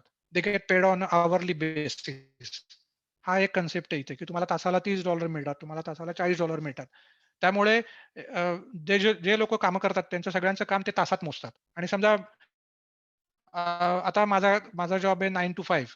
तर आता मी 5 नंतर मला जर काम करायचं असेल तर the employer has to pay me the overtime. नाहीतर इथे तुम्हाला सांगतो गोऱ्या लोकांची पद्धत कशी आहे की 5 वाजता pen down, they go out, log out and they go out. They don't care. आम्हाला पैसे द्याल तर आम्ही काम करू. पण 9 ते 5 ते खूप काम करतात. म्हणजे उगाच इकडे-तिकडे टंगळ-मंगळ नाही किंवा त्यांचे ब्रेक्स असतात 1 हॉवर लंच ब्रेक किंवा 10 मिनिट्स टू शॉर्ट ब्रेक्स असे करतात. पण आफ्टर 5:00 तुम्हाला मी म्हणजे आता सिटीत काम करतो, सिडनी सिटीमध्ये. त्यामुळे ऑफिस माझ्या सिटीत आहे. 5 नंतर तुम्हाला city becomes a ghost town. कुणी राहत नाही.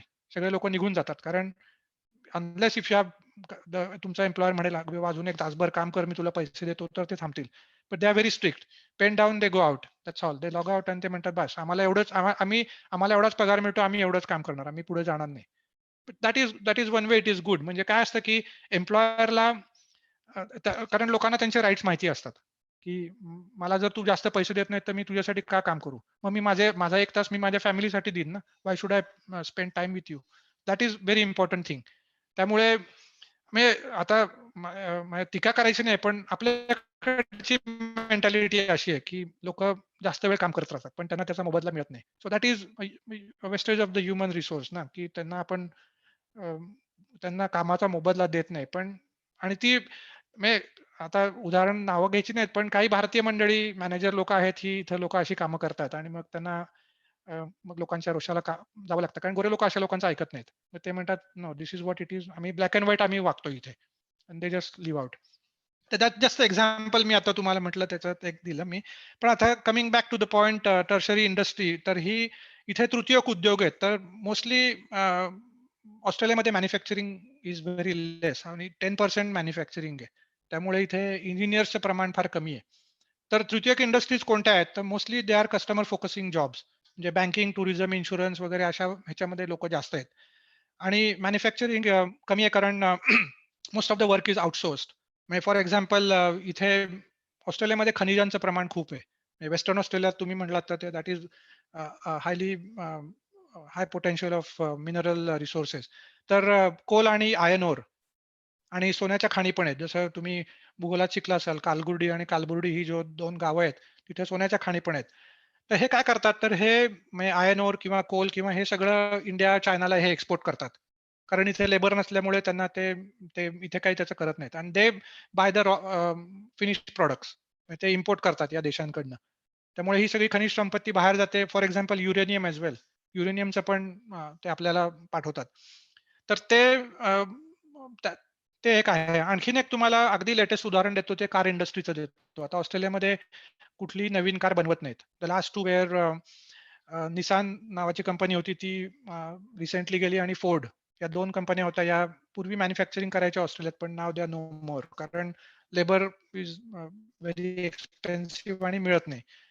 त्यामुळे आता काय झालं ऑस्ट्रेलियामध्ये, की कार इंडस्ट्री नसल्यामुळे एखाद्याला जर नवीन कार घ्यायची असेल, तर कमीत कमी 6 ते 8 महिने थांबावं लागतं. कारण कोरोनामुळे नवीन शिप्स किंवा बाहेरनं गाड्या येत नाहीत. त्यामुळे that is how the way it is now. पूर्वी जेव्हा इथं फॅक्टऱ्या होत्या त्यावेळेला just go and the next day you get the car, but not not that anymore. So that is one of the example I just wanted to give it to you. तर हे basically तृतीयक उद्योग आहेत. म्हणजे service industry आपण ज्याला म्हणतो ते ऑस्ट्रेलियामध्ये जास्ती आहेत. कारण आता बरीचशी स्टुडंट इथे हे ऐकत असतील हे लेक्चर, तर त्यांना कोणाला वाटलं की समजा कधी ऑस्ट्रेलियाला मायग्रेट व्हावंसं, तर just keep these things in mind की इथे इंजिनिअरिंगला फारसा स्कोप नाही, पण it is mostly service industries इथे आहे. Then migration plays a significant role in deciding the quality of the population. जेव्हा आपण म्हणजे लोकसंख्येचा विचार करतो त्यावेळेला आपण असं म्हणतो की मायग्रेशन हा आपण ह्याचा विचार करतो आणि ऑस्ट्रेलियामध्ये मायग्रेशन हे खूप झालेलं आहे आणि अ, मला एक अजून 10 मिनिटं आहेत ना? की is it am I running out of time? Or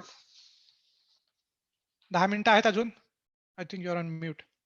हो हो सर आहेत आहेत. 10 मिनिटं आहेत ना? ठीक आहे. कारण कारण एक्झाम्पल्स खूप आहेत, पण I try to curtail it down. I know that there is a time. Okay. तर जस्ट मायग्रेशन वरती मी बोलत होतो, की ऑस्ट्रेलिया हा स्थलांतरितांचा देश आहे. म्हणजे all the migrants are there. तर तुम्ही म्हणाल, की मग पूर्वी ऑस्ट्रेलियामध्ये कोण राहत होतं? तर ऑस्ट्रेलियामध्ये पूर्वी आदिवासी लोकं राहत होते, की ज्यांना अबॉरिजिनल लोकं असं म्हणतात. ते look like somewhat Negro people, but that's how they were. आणि मग काय झालं तर ऑस्ट्रेलिया हे युरोपचं अंदमान होतं. म्हणजे ऑस्ट्रेलियाला युरोपचं अंदमान म्हणायचे. म्हणजे काय तर तिकडे काळ्या पाण्याची शिक्षा करायचे ब्रिटिशर्स लोकं म्हणजे इंग्लिश लोकांना आणि त्यांना काळ्या पाण्याची म्हणजे जन्मठेपेची शिक्षा म्हणून त्यांना ऑस्ट्रेलियाला पाठवून द्यायचे. जसं आपल्याकडे अंदमानला पाठवायची जन्मठेपेची शिक्षा, काळ्या पाण्याची शिक्षा, तसं ऑस्ट्रेलियात. तर ही सगळी मंडळी, कैदी मंडळी इंग्लिश इकडे आली आणि मग त्यांनी काय केलं तर मग त्यांनी या आदिवासी लोकांना सगळ्यांना पळवून लावलं. त्यांना सगळे ते आता नॉर्दर्न टेरिटरीमध्ये राहतात. म्हणजे डार्विन जर तुम्ही नाव ऐकलं असेल, त्या भागात ही सगळी आदिवासी मंडळी राहतात आणि मग या ब्रिटिश ही जी इंग्लिश लोकं आली, इंग्रज लोकं आले, त्यांनी सगळ्यांनी तिथे कॉलनी ऑस्ट्रेलियामध्ये स्थापन केल्या आणि मग ते तिथे ते राहायला लागले. That's how it's all called its called migrants country म्हणून त्याला मायग्रंट्स कंट्री असं म्हणतात. पण मायग्रंट्सचा पॉझिटिव्ह इम्पॅक्ट हा जास्त असतो कारण migrants support the growth of the population as quantity but also helps to improve the quality of the population आणि it has been a big impact on the Australian economy आणि Australian society because the increased skill migration has made a positive overall contribution to Australia's future capita income levels. आणि याच्यामध्ये एक interesting गोष्ट तुम्हाला ऐकायला आवडेल की आत्ताच्या ऑस्ट्रेलियन जी पॉप्युलेशन आहे, मी जर म्हटलं 2.5 कोटी, त्यातले 30% लोक हे ऑस्ट्रेलियाच्या बाहेर जन्मलेले आहेत. They are called overseas born citizens of Australia. तर ओव्हरसीज बॉर्न आहेत ते. तर बेसिकली हे मायग्रंट्स इथे का येतात? तर obviously the different reasons and most ऑफली economic reasons for immigration include seeking higher wage rate, better employment opportunities, high standard of living and education. आणि मग हे मायग्रंट्स आल्यावरती काय होतं तर हे मायग्रंट्स आल्यावर दे ब्रिंग व्हेरियस स्किल्स आणि मग from their home countries to Australia आणि ह्याचा ऑस्ट्रेलियाला खूप मोठा फायदा होतो.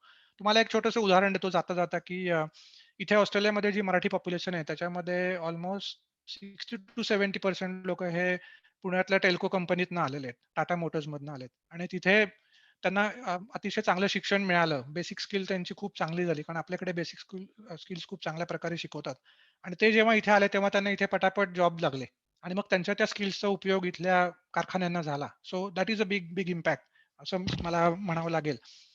तर पूर्वी कसं होतं की पूर्वी जे मायग्रंट्स यायचे त्यांच्यामध्ये दर 4 मायग्रंट्सच्या मागे एक माणूस हा इंग्लिश होता. कारण ते इंग्लंडमधनं यायचे म्हणून दे आर कॉल्ड इंग्लिश. आणि पण आता हा ट्रेंड बदललाय आणि आता हा mostly migrants are coming from India and China. हे गेल्या 10 वर्षामध्ये हे प्रमाण आता भारत आणि चायनातनं मायग्रंट्सचं खूप झालेलं आहे. म्हणजे एक फिगर द्यायची झाली तर in 2020 85,000 migrants came to Australia. तर एवढे लोक हे ऑस्ट्रेलियामध्ये स्थलांतरित झाले just before the Covid started. आता ह्याच्यामध्ये आणखीन एक मायग्रंट्समध्ये आणखीन एक कॅटेगरी असते ते म्हणजे रेफ्युजीज. म्हणजे जे रेफ्युजीज येतात की ज्यांना काही कारणानिमित्त देश सोडावा लागतो वाईट कारणांमुळे की जे वॉर झोन मध्ये असतात मोस्टली इराण, इराक किंवा लेबनॉन हे जी मंडळी आहेत जिथे तिथे कायम युद्ध चाललेली असतात आणि they are called as the refugees. आणि Australia being one of is a part of Commonwealth countries ते Australia always raise the hand to accommodate these refugees. तर त्यामुळे ही मंडळी सगळी ऑस्ट्रेलियामध्ये येतात आणि मग त्यांचं प्रॉपर त्यांना काही सवलती असतात. मग व्हिसा मिळण्यासाठी त्यांना व्हिसा मिळायला जास्त त्रास होत नाही कारण because they are highly impacted because of the war zone and all those things. So तो एक प्रकार असतो आणि त्याच्यात दुसरा आणखीन एक प्रकार असतो तो इलिगल मायग्रंट्स असतात. म्हणजे जे अनैतिकरित्या ऑस्ट्रेलियामध्ये प्रवेश करतात आणि ते तुम्ही म्हणाले कसे येतात तर ही बरीचशी मंडळी असतात ही बोटीने येतात. कारण विमानाने येणं तसं अवघड आहे कारण lots of checks up there आणि ऑस्ट्रेलिया तुम्हाला माहिती आहे की सगळ्या बाजूनी समुद्र आहे. इट्स अन आयलंड आणि ऑस्ट्रेलियाकडे एवढी मोठी आर्मी नाही की प्रत्येक कोस्ट वरती they can do the policing to stop these illegal people coming in to the country. तर ही लोक मंडळी mostly they come from Sri Lanka, Philippines असे जे प्रॉब्लेमॅटिक कंट्रीज आहेत तिथनं येतात आणि हे डायरेक्ट तिकडनं बोटीत बघून जीवावर उदार होऊन ते इथे ऑस्ट्रेलियाच्या किनाऱ्याला लागतात आणि मग ते इथल्या कम्युनिटीमध्ये सामावून जातात. But they don't have any record कारण ते गव्हर्नमेंटच्या रेकॉर्डवर नसतात and that that creates sometimes the issues with the government policies as well. कारण ही लोकसंख्या जेव्हा ते एखाद्या गोष्टीचा विकास करतात तेव्हा ही लोकसंख्या त्यांनी त्याच्यात गृहीत धरलेली नसते. आता तुम्ही म्हणाल की इथे भारतीय लोक किती आहेत? तर एक इंटरेस्टिंग मी जेव्हा स्टडी केला तेव्हा लक्षात आलं की 7 लाख भारतीय लोक ऑस्ट्रेलियामध्ये राहतात and they are having significant contribution to the Australian economy. आणि मग आता तुम्ही म्हणाल की आता 7 लाख लोकांमध्ये भाषा कुठली प्रामुख्याने बोलली जाते? तर हिंदी ही भाषा प्रामुख्याने या भारतीयांमध्ये बोलली जाते आणि 1,60,000 लोक हे हिंदी बोलतात. आणि त्याच्यानंतरची भाषा आहे ही पंजाबी आहे. ही 1,33,000 लोक पंजाबी बोलतात. आणि मग तुमच्या मनात प्रश्न आला असेल की मराठी मंडळी किती आहेत? तर अराउंड 13,500 मराठी मंडळी आहेत की जी सेन्ससमध्ये सापडलेली आहेत. म्हणजे इथे जे जनगणना होते की जी पुढच्या महिन्यात आहे आता ऑगस्टमध्ये इथे दर 5 वर्षांनी जनगणना होते. आणि आत्ताच आम्हाला आमच्या कम्युनिटीचा महाराष्ट्र मंडळाचा मेसेज आलाय की तुम्ही जेव्हा तुमच्याकडे जनगणना अधिकारी येतील तेव्हा तुम्ही त्यांना सांगा की आम्ही मराठी बोलतो म्हणून. कारण it has got a big impact. कारण इथे कम्युनिटीला गव्हर्नमेंट तर्फे फंडिंग मिळतं. तुम्ही काही प्रोजेक्ट्स करता कम्युनिटीमध्ये तर त्याला गव्हर्नमेंट मधनं फंडिंग मिळतं. फॉर एक्झाम्पल आम्ही आकाशवाणी सिडनीचा रेडिओ चालवतो, which is I am a part of that. So त्याला गव्हर्नमेंटचं फंडिंग मिळतं. नंतर आम्ही इथे मराठी लायब्ररी चालवतो. ही इथल्या ज्या काउन्सिल लायब्ररी असतात, म्हणजे ज्या महापालिकेच्या लायब्ररी असतात, तिथे आम्ही एक मराठी सेक्शन उघडलाय. आणि त्याच्यामध्ये आम्ही तिकडनं मराठी पुस्तकं आणतो. मग त्याला ती पुस्तकं आणायला ते गव्हर्नमेंट आम्हाला पैसे देतं, म्हणजे भारतातनं मागवायला. So that is how it helps. तर जितके लोक जास्त सांगतील की आम्ही मराठी बोलतो, तेवढं तुम्हाला गव्हर्नमेंटला किंवा तुम्हाला एखादं देऊळ किंवा मंदिर उभारायचं असेल तर government give you the land in concession आणि त्याला मदत करतं. So this is how is is. आता एक छोटासा मुद्दा आहे की बरीचशी स्टुडंट मंडळी किंवा इथे आहेत, तर त्यांना एक प्रश्न पडला असेल की आम्ही ऑस्ट्रेलियाला कसं यायचं किंवा कोणकोणत्या प्रकारचे विजा असतात इथे. तर हे पॉप्युलेशनच्या निगडीत नाही, जस्ट ऑफ द टॉपिक मी एक सांगतो. तर इथे 2 प्रकारचे विजा असतात. म्हणजे एक म्हणजे परमनंट विजा असतो which is granted bye skill and family stream आणि दुसरा असतो तो टेम्पररी विजा की जो टुरिस्ट विजा, वर्किंग विजा किंवा वर्किंग हॉलिडे विजा आणि स्टुडंट विजा हे असे असतात. आणि आणखीन एक म्हणजे टेम्पररी विजामध्ये ना आणखीन एक नवीन ॲडिशन झालेली आहे की जी मला मुद्दाम सांगावीशी वाटते, which is called as a grand parent visa. हा फार महत्त्वाचा मुद्दा इथे आहे. कारण आता ऑस्ट्रेलियन गव्हर्नमेंटला कळून चुकलंय, की इथे फर्स्ट जनरेशन आलेले आहे. म्हणजे आमच्यासारखे लोकं फर्स्ट जनरेशन आहे आणि त्यांच्या मुलांना जेव्हा ते कामं करतात त्यावेळेला त्यांच्या मुलांना बघायला कोणी नसतं. त्यामुळे आजी-आजोबांना इकडे यायला ते परवानगी देतात. आणि त्यांना मग कसं असतं, की दरवर्षी त्यांना व्हिसा काढायला लागू नये. कारण मग त्यावेळेला व्हिसा काढायचा असेल तर त्यांना मेडिकलच्या चक्रातनं वगैरे सगळं जावं लागतं. तर म्हणजे बऱ्याच इंडियन म्हणजे आपले जे मोठे लोकं आहेत, हाय कमिशन वगैरे त्यांनी गव्हर्नमेंटला सांगितलं, की हा फार त्रास होतो आम्हाला, की भारतामध्ये जाऊन मेडिकल टेस्ट करणं हे it's a big big issue. आणि मग ते म्हटले, की ठीक आहे, मग आम्ही त्यांना 3-3 वर्षाचे आम्ही व्हिसा देऊ ग्रँड पॅरेंट्सना. So that is a big win for Indian community, की आता आजी-आजोबा आले तर they can stay here for 1 year in straight. नाहीतर पूर्वी कसं व्हायचं, की 3 मल्टिपल व्हिसा द्यायचे. मग ते 3 महिन्यांनी त्यांना परत जायला लागायचं, डिपोर्ट व्हायला लागायचं आणि परत परत 2-3 महिन्यांनी यायचं. म्हणजे दॅट वॉज अ हेडेक आणि एक्सपेन्सिव्ह होतं ना ते. आणि प्रवास पण लांबचा आहे. म्हणजे तसा 30-35 तास लागतात म्हणजे डोअर टू डोअर प्रवासाला. So that has been cut through. आणि मग त्यांच्या लक्षात आलं, की grand parents have a major impact on on the culture as well. कारण आपल्या इंडियन कल्चरमध्ये आजी-आजोबांचं महत्त्व फार जास्त आहे आणि हे गव्हर्नमेंटला जाणवलं. So that is a big change they have made. तर आता पर्मनंट व्हिसा असतो त्याच्याबद्दल मी 1-2 मिनिटं बोलतो, की त्याच्यामध्ये तुमची स्किल्स टेस्ट असते. म्हणजे त्याला पॉइंट टेस्ट असं म्हणतात आणि म्हणजे फॉर एक्झाम्पल मी जेव्हा 2000 मध्ये आलो त्यावेळेला आमच्या वेळेला 120 पॉइंट्स होते, की तेवढे पॉइंट्स तुम्हाला मिळाले तर you will get a permanent visa. तर माझं पी-एच-डी असल्यामुळे I got 80 points straight away मग त्याच्यावर तुम्हाला वयावरती पॉइंट्स असतात. आय वॉज 35 इयर्स सो त्यावेळेला माझे 5 पॉइंट कमी झाले आणि इंग्लिश लँग्वेजची एक टेस्ट असते, आयलीट टेस्ट. तर त्याच्यावर मार्क असतात, व्हिच आय गॉट ऑल. आणि तुमचा एक्सपिरियन्स, की जो मला होता मी कॉलेजेसमध्ये शिकवत होतो. So I could easily clear 120 points. So तर असं हे एक त्यांच्यामध्ये ते क्रायटेरिया असतो, की तुम्हाला या पॉइंट्स तुमचे जमले, की मग तुम्ही तिकडे येऊ शकता. म्हणजे हे स्टुडंट जे ऐकत असतील त्यांना हा एक जस्ट एक छोटंसं मार्गदर्शन आहे, की धिस इज हाऊ यू कुड अप्लाय फॉर द इमिग्रेशन. दुसरा आहे तो टेम्पररी व्हिसा, की जो टुरिस्ट व्हिसा आजकाल 1 वर्षाचा देतात आणि त्याच्यामध्ये तुम्हाला मल्टिपल एंट्री अलाउड असते. कारण ते टुरिझमला आता एन्करेज करतायत. त्यामुळे लोकं 3 महिने राहू शकतात, परत डिपोर्ट होतात, परत महिन्यानी परत येऊ शकतात. असं वर्षभर तुम्हाला करता येतं. वर्किंग व्हिसा असतो म्हणजे एखादी कंपनी तुम्हाला पाठवते, you can stay here for 2 years. आणि वर्किंग हॉलिडे व्हिसा म्हणून असतो. त्याच्यामध्ये आपण बॅकपॅकर्स म्हणतो. बरेचसे हे युरोपियन कंट्रीजमधली जी मंडळी असतात ना, त्यांच्याकडे जेव्हा थंडी असते, तेव्हा आमच्याकडे उन्हाळा असतो. त्यावेळेला ती मंडळी सगळी ऑस्ट्रेलियामध्ये टुरिझमसाठी येतात आणि त्यांना ते टुरिझम म्हणजे बघता-बघता ते कामं पण करत असतात. म्हणजे कधी-कधी फ्रूट सीझनिंग असतं म्हणजे फळं तोडायचं काम असतं. अशा खूप इथे मोठ्या बागा असतात. त्या मॅन्डरिन किंवा अशा वेगवेगळ्या ह्याच्या संत्र्याच्या वगैरे, मोसंबीच्या, ॲपल्सच्या वगैरे. तर तिथे कामं करतात ही मंडळी, की त्यांना काम पण मिळतं आणि त्यांना पैसे पण मिळतात आणि they just have their tourism as well. तर ह्याला वर्किंग हॉलिडे व्हिसा असं म्हणतात. हा एक विसाचा प्रकार आहे. आणि पुढचा एक मुद्दा आहे, की छोटेसे 2-3 मुद्दे मी सांगतो, की मल्टीकल्चरलिझम ऑस्ट्रेलिया, की जेव्हा मी जसं म्हटलं, की इमिग्रंट्स खूप आले, त्याच्याबरोबर बहुसंस्कृती पण इथे वाढली आणि मग वेगवेगळ्या संस्कृतींचा इथे खूप मोठ्या प्रमाणावर मिलाप झाला.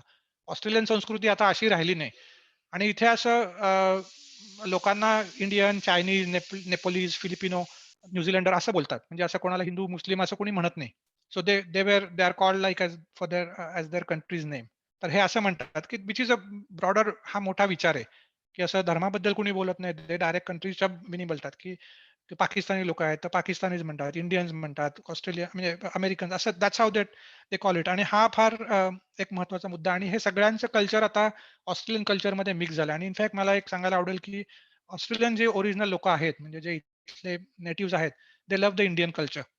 म्हणजे ते आपल्याकडे देवळात पण येतात. म्हणजे आम्ही गणपती उत्सव करतो त्यावेळेला इथले काउन्सिलर जे असतात, मेयर वगैरे असतात त्यांना आम्ही बोलवतो, की प्रमुख पाहुणे म्हणून.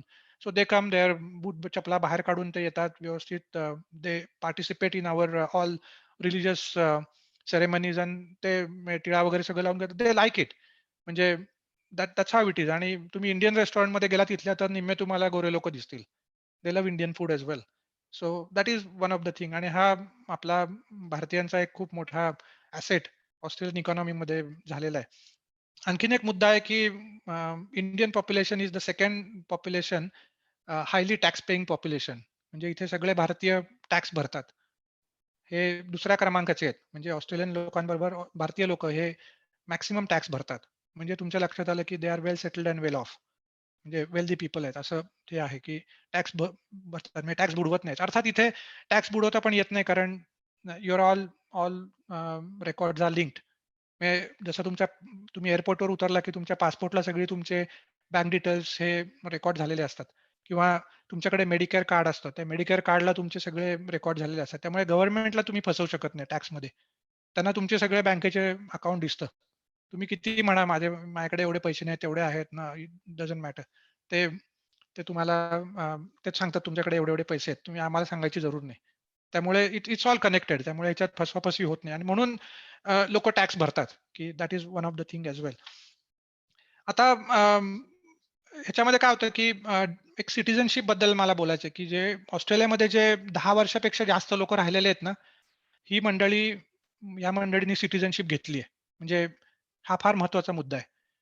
आणि इथे म्हणजे मी जेव्हा आलो त्यावेळेला सिटिझनशिप आम्हाला 2 वर्षात मिळायची. तर आता हे प्रमाण हे आता बदलून त्यांनी आता 4 वर्ष केलंय. You have to stay in Australia for 4 years and then you get the citizenship.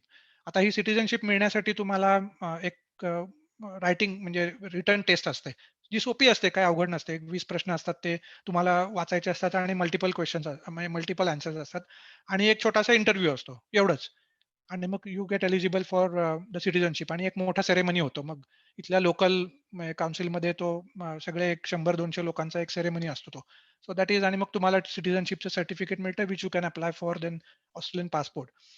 आता ऑस्ट्रेलियन पासपोर्टला म्हणजे सिटिझनशिप लोकं का घेतात? तर त्याचं आणखीन एक कारण आहे, की Australia being the part of the Commonwealth country, तुम्ही ऑस्ट्रेलियन पासपोर्ट घेऊन जर या कॉमनवेल्थ कंट्री कुठेही बाहेर गेलात त्या कंट्रीजमध्ये, तर you don't require to go for the visa. तुम्हाला ऑन अरायव्हल व्हिसा मिळतो, की ज्याच्यामुळे बरेचसे तुमचे त्रास वाचतात. फॉर एक्झाम्पल आणखीन तुम्हाला एक एक्झाम्पल बोलता-बोलता द्यायचं राहिलं, की ऑस्ट्रेलिया, न्यूझीलंड हे मित्र राष्ट्र आहेत. म्हणजे न्यूझीलंड तुमच्याकडे जर ऑस्ट्रेलियन पासपोर्ट असेल, तर you can go and work in New Zealand. तुम्ही तिथे कायमस्वरूपी पण राहू शकता. तुम्ही तिथे नोकरी करू शकता आणि you can get the dual citizenship as well. Australia, New Zealand dual citizenship मिळते. सेम विथ इंडिया ॲज वेल. आम्हाला पण आता ड्युअल सिटिझनशिप आहे.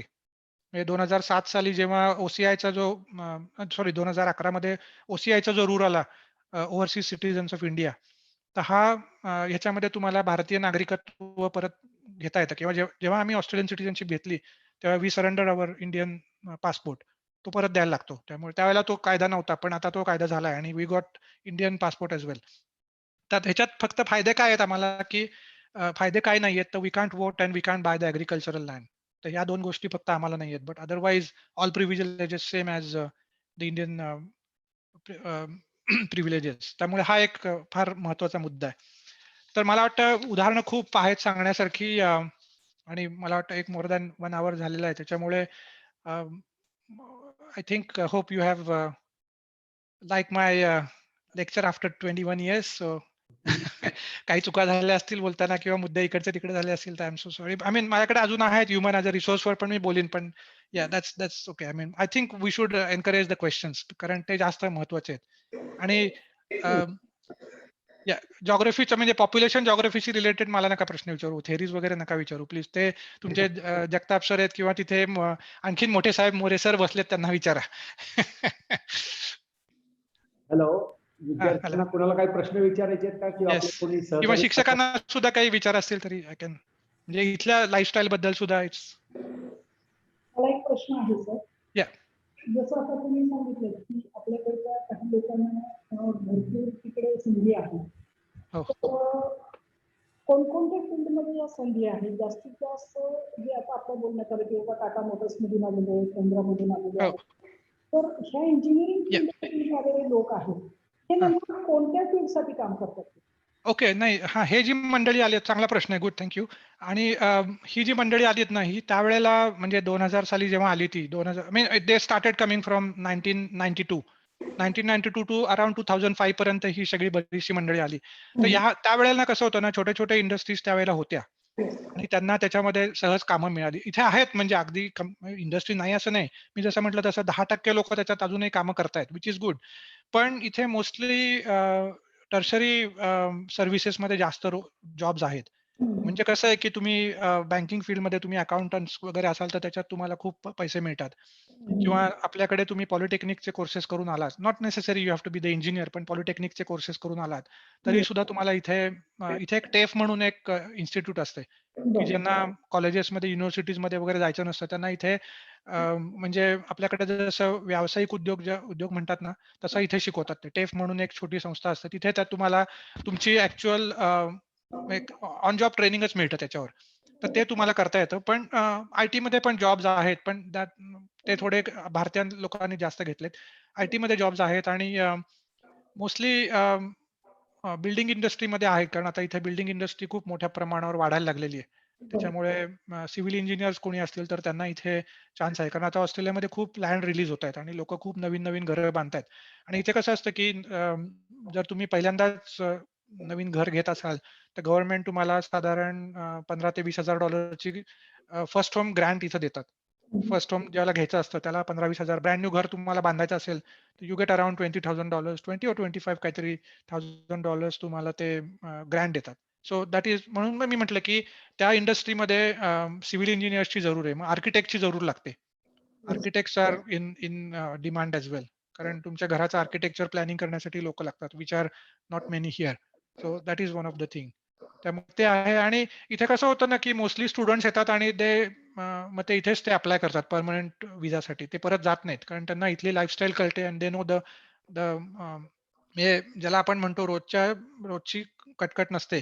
That's how they get used to it. आणि मग त्यांना ते आवडायला लागतं आणि त्यांना इथे कसं असतं, की शेवटच्या वर्षाला आपल्याकडे जसं एक 6 महिन्याचं ट्रेनिंग देतात, की एखाद्या दुसऱ्या कंपनीत जाऊन तुम्ही ट्रेनिंग द्या. तर इथे पण आता फॉर एक्झाम्पल आमच्या बँकेमध्ये ग्रॅज्युएट ट्रेनीज घेतात. मग ते ग्रॅज्युएट ट्रेनींना तसंच बँकेमध्ये सामावून घेतात. If you are Australian citizen किंवा ऑस्ट्रेलियन व्हिसा असेल तुमच्याकडे, तर तुम्हाला ते सामावून घेतात. So that is one of the thing. तर स्टुडंट्स असे करतात, की ते इथे शिकतात येऊन बऱ्याच वेळेला आणि मग ते इथेच सामावले जातात आणि ते अप्लाय आणि इथे कसं असतं ना, ऑनशोअर व्हिसाला अप्लाय केलेला जास्त चांगला असतो. कारण तुमचं प्रोसेसिंग लवकर होतं दॅन ऑफशोअर. त्यामुळे भारतातनं व्हिसाला अप्लाय करणं आणि ऑस्ट्रेलियात राहून अप्लाय करणं, म्हणजे स्टुडंट असताना परमनंट व्हिसाला अप्लाय करणं हे इथे क्विकली होऊ शकतं आणि इथे मदत लवकर मिळते. त्यामुळे पण ती भारतात तसं होत नाही. त्यामुळे माझा एक प्रश्न होता हां, देशपांडेकर सर, या माझा एक प्रश्न आहे. प्रश्न असा आहे की मागच्या 2 वर्षापूर्वी आपल्याकडच्या काही विद्यार्थ्यांना हां. ऑस्ट्रेलियामध्ये काही प्रमाणामध्ये त्रास दिला गेला. मग हा जाणून बुजून दिला गेला का त्यांची टॅलेंटची जास्त आहे म्हणून दिला गेला, हे काही नाही, लक्षात आलं नाही, नाही. नाही, नाही. आता हे that's I was expecting that question. Thanks for asking आणि मी माझं परखड मत मांडू का मी याच्यावर आता मी विचार करतोय. कारण आय थिंक परखड मत याचं असं आहे, की हो, तुम्हाला हो, ग्राउंड रिॲलिटी नक्कीच, नक्कीच. नाही, नाही. थँक कारण तुम्हाला ग्राउंड रिअल माहीत नाही. इथे कसं असतं माहिती का, की इथे आपल्याकडे पेपरमध्ये बऱ्याच वेळेला येतं, की इथे रेसिझम खूप आहे. पण आम्हाला गेल्या 21 वर्षात असा हा एकदाही अनुभव आलेला नाही. Australian people are very friendly. That's what I said, की म्हणजे त्यांना आपल्या कल्चरबद्दल खूप आदर आहे. म्हणजे ते तुमच्याशी अत्यंत आपुलकीने वागतात. आता माझ्यावरचे जे डायरेक्टर लोकं आहेत, they never treat me like an Indian. So तर ते आहे. पण मुद्दा तुमचा बरोबर आहे, की इथे म्हणजे त्यांना त्रास का दिला गेला? तर त्याचं कारण वेगळं आहे, की ही पंजाबी मंडळी होती. आय मीन मला तर ही जी मंडळी होती ना, त्यांच्यामध्ये थोडासा खोडसाळपणा असतो. आणि देन तुम्ही जर मुलींची टिंगल वगैरे केली, तर that's going to affect you ना. तर पण त्याचं काय होतं, की आपल्याकडे त्याचं रूप वेगळं दिलं गेलं. पण आम्हाला इथली ग्राउंड रिॲलिटी माहिती आहे ना, की करेक्ट, करेक्ट. म्हणजे इथलं गव्हर्नमेंट त्यांना नाही त्रास देणार मुलांना. कारण तुम्हाला एक सांगतो की इथे स्टुडंट म्हणजे इंडस्ट्री जी आहे म्हणजे ही ऑलमोस्ट बिलियन्स ऑफ डॉलर यांना आणते. म्हणजे 8% of the Australian economic contribution he education industry आहे. आणि ही ही जे ऑस्ट्रेलियातल्या युनिव्हर्सिटीज आहेत ना, तर हा मुद्दा फार महत्वाचा मांडला तुम्ही, थँक्यू. तर याच्यामध्ये या युनिव्हर्सिटी या सगळ्या ओव्हरसीज स्टुडंट्स वरती चालतात. इंडिया आणि चायनातल्या विद्यार्थ्यांवरती इथल्या युनिव्हर्सिटी चालतात. गोरी मुलं फारशी शिकत नाहीत. 12वी झाला म्हणजे डोक्यावरनं पाणी. त्यामुळे ती पुढे जात नाहीत. पण ही आपली लोक तिकडनं येतात आणि या भरपूर फिया भरतात. म्हणजे लाखांमध्ये फिया भरतात. आता तुम्हाला माहिती आहे तुमच्याकडे एज्युकेशनल लोन घेऊन मुलं इकडे येतात. तर ते त्याच्यामुळे आता काय त्यामुळे या इंडस्ट्री चालतात. त्यामुळे त्यांना स्टुडंटला दुखावून अजिबात चालत नाही. आणि आता काय झालंय की गेल्या 1.5 वर्षामध्ये या कोरोनामुळे मुलंच आलेली नाहीत. त्यामुळे ऑस्ट्रेलियन युनिव्हर्सिटी आता डबघाईला आल्या. आणि आता मागच्या 15 दिवसापूर्वीच मग प्राईम मिनिस्टरनी असं सांगितलं की म्हणजे पूर्वी काय केलं होतं त्यांनी टेम्पररी बॅन केलं होतं. भारतातनं कुठलीच विमानं येऊ द्यायची नव्हती. कारण आपल्याकडे सेकंड वेव्ह आली होती.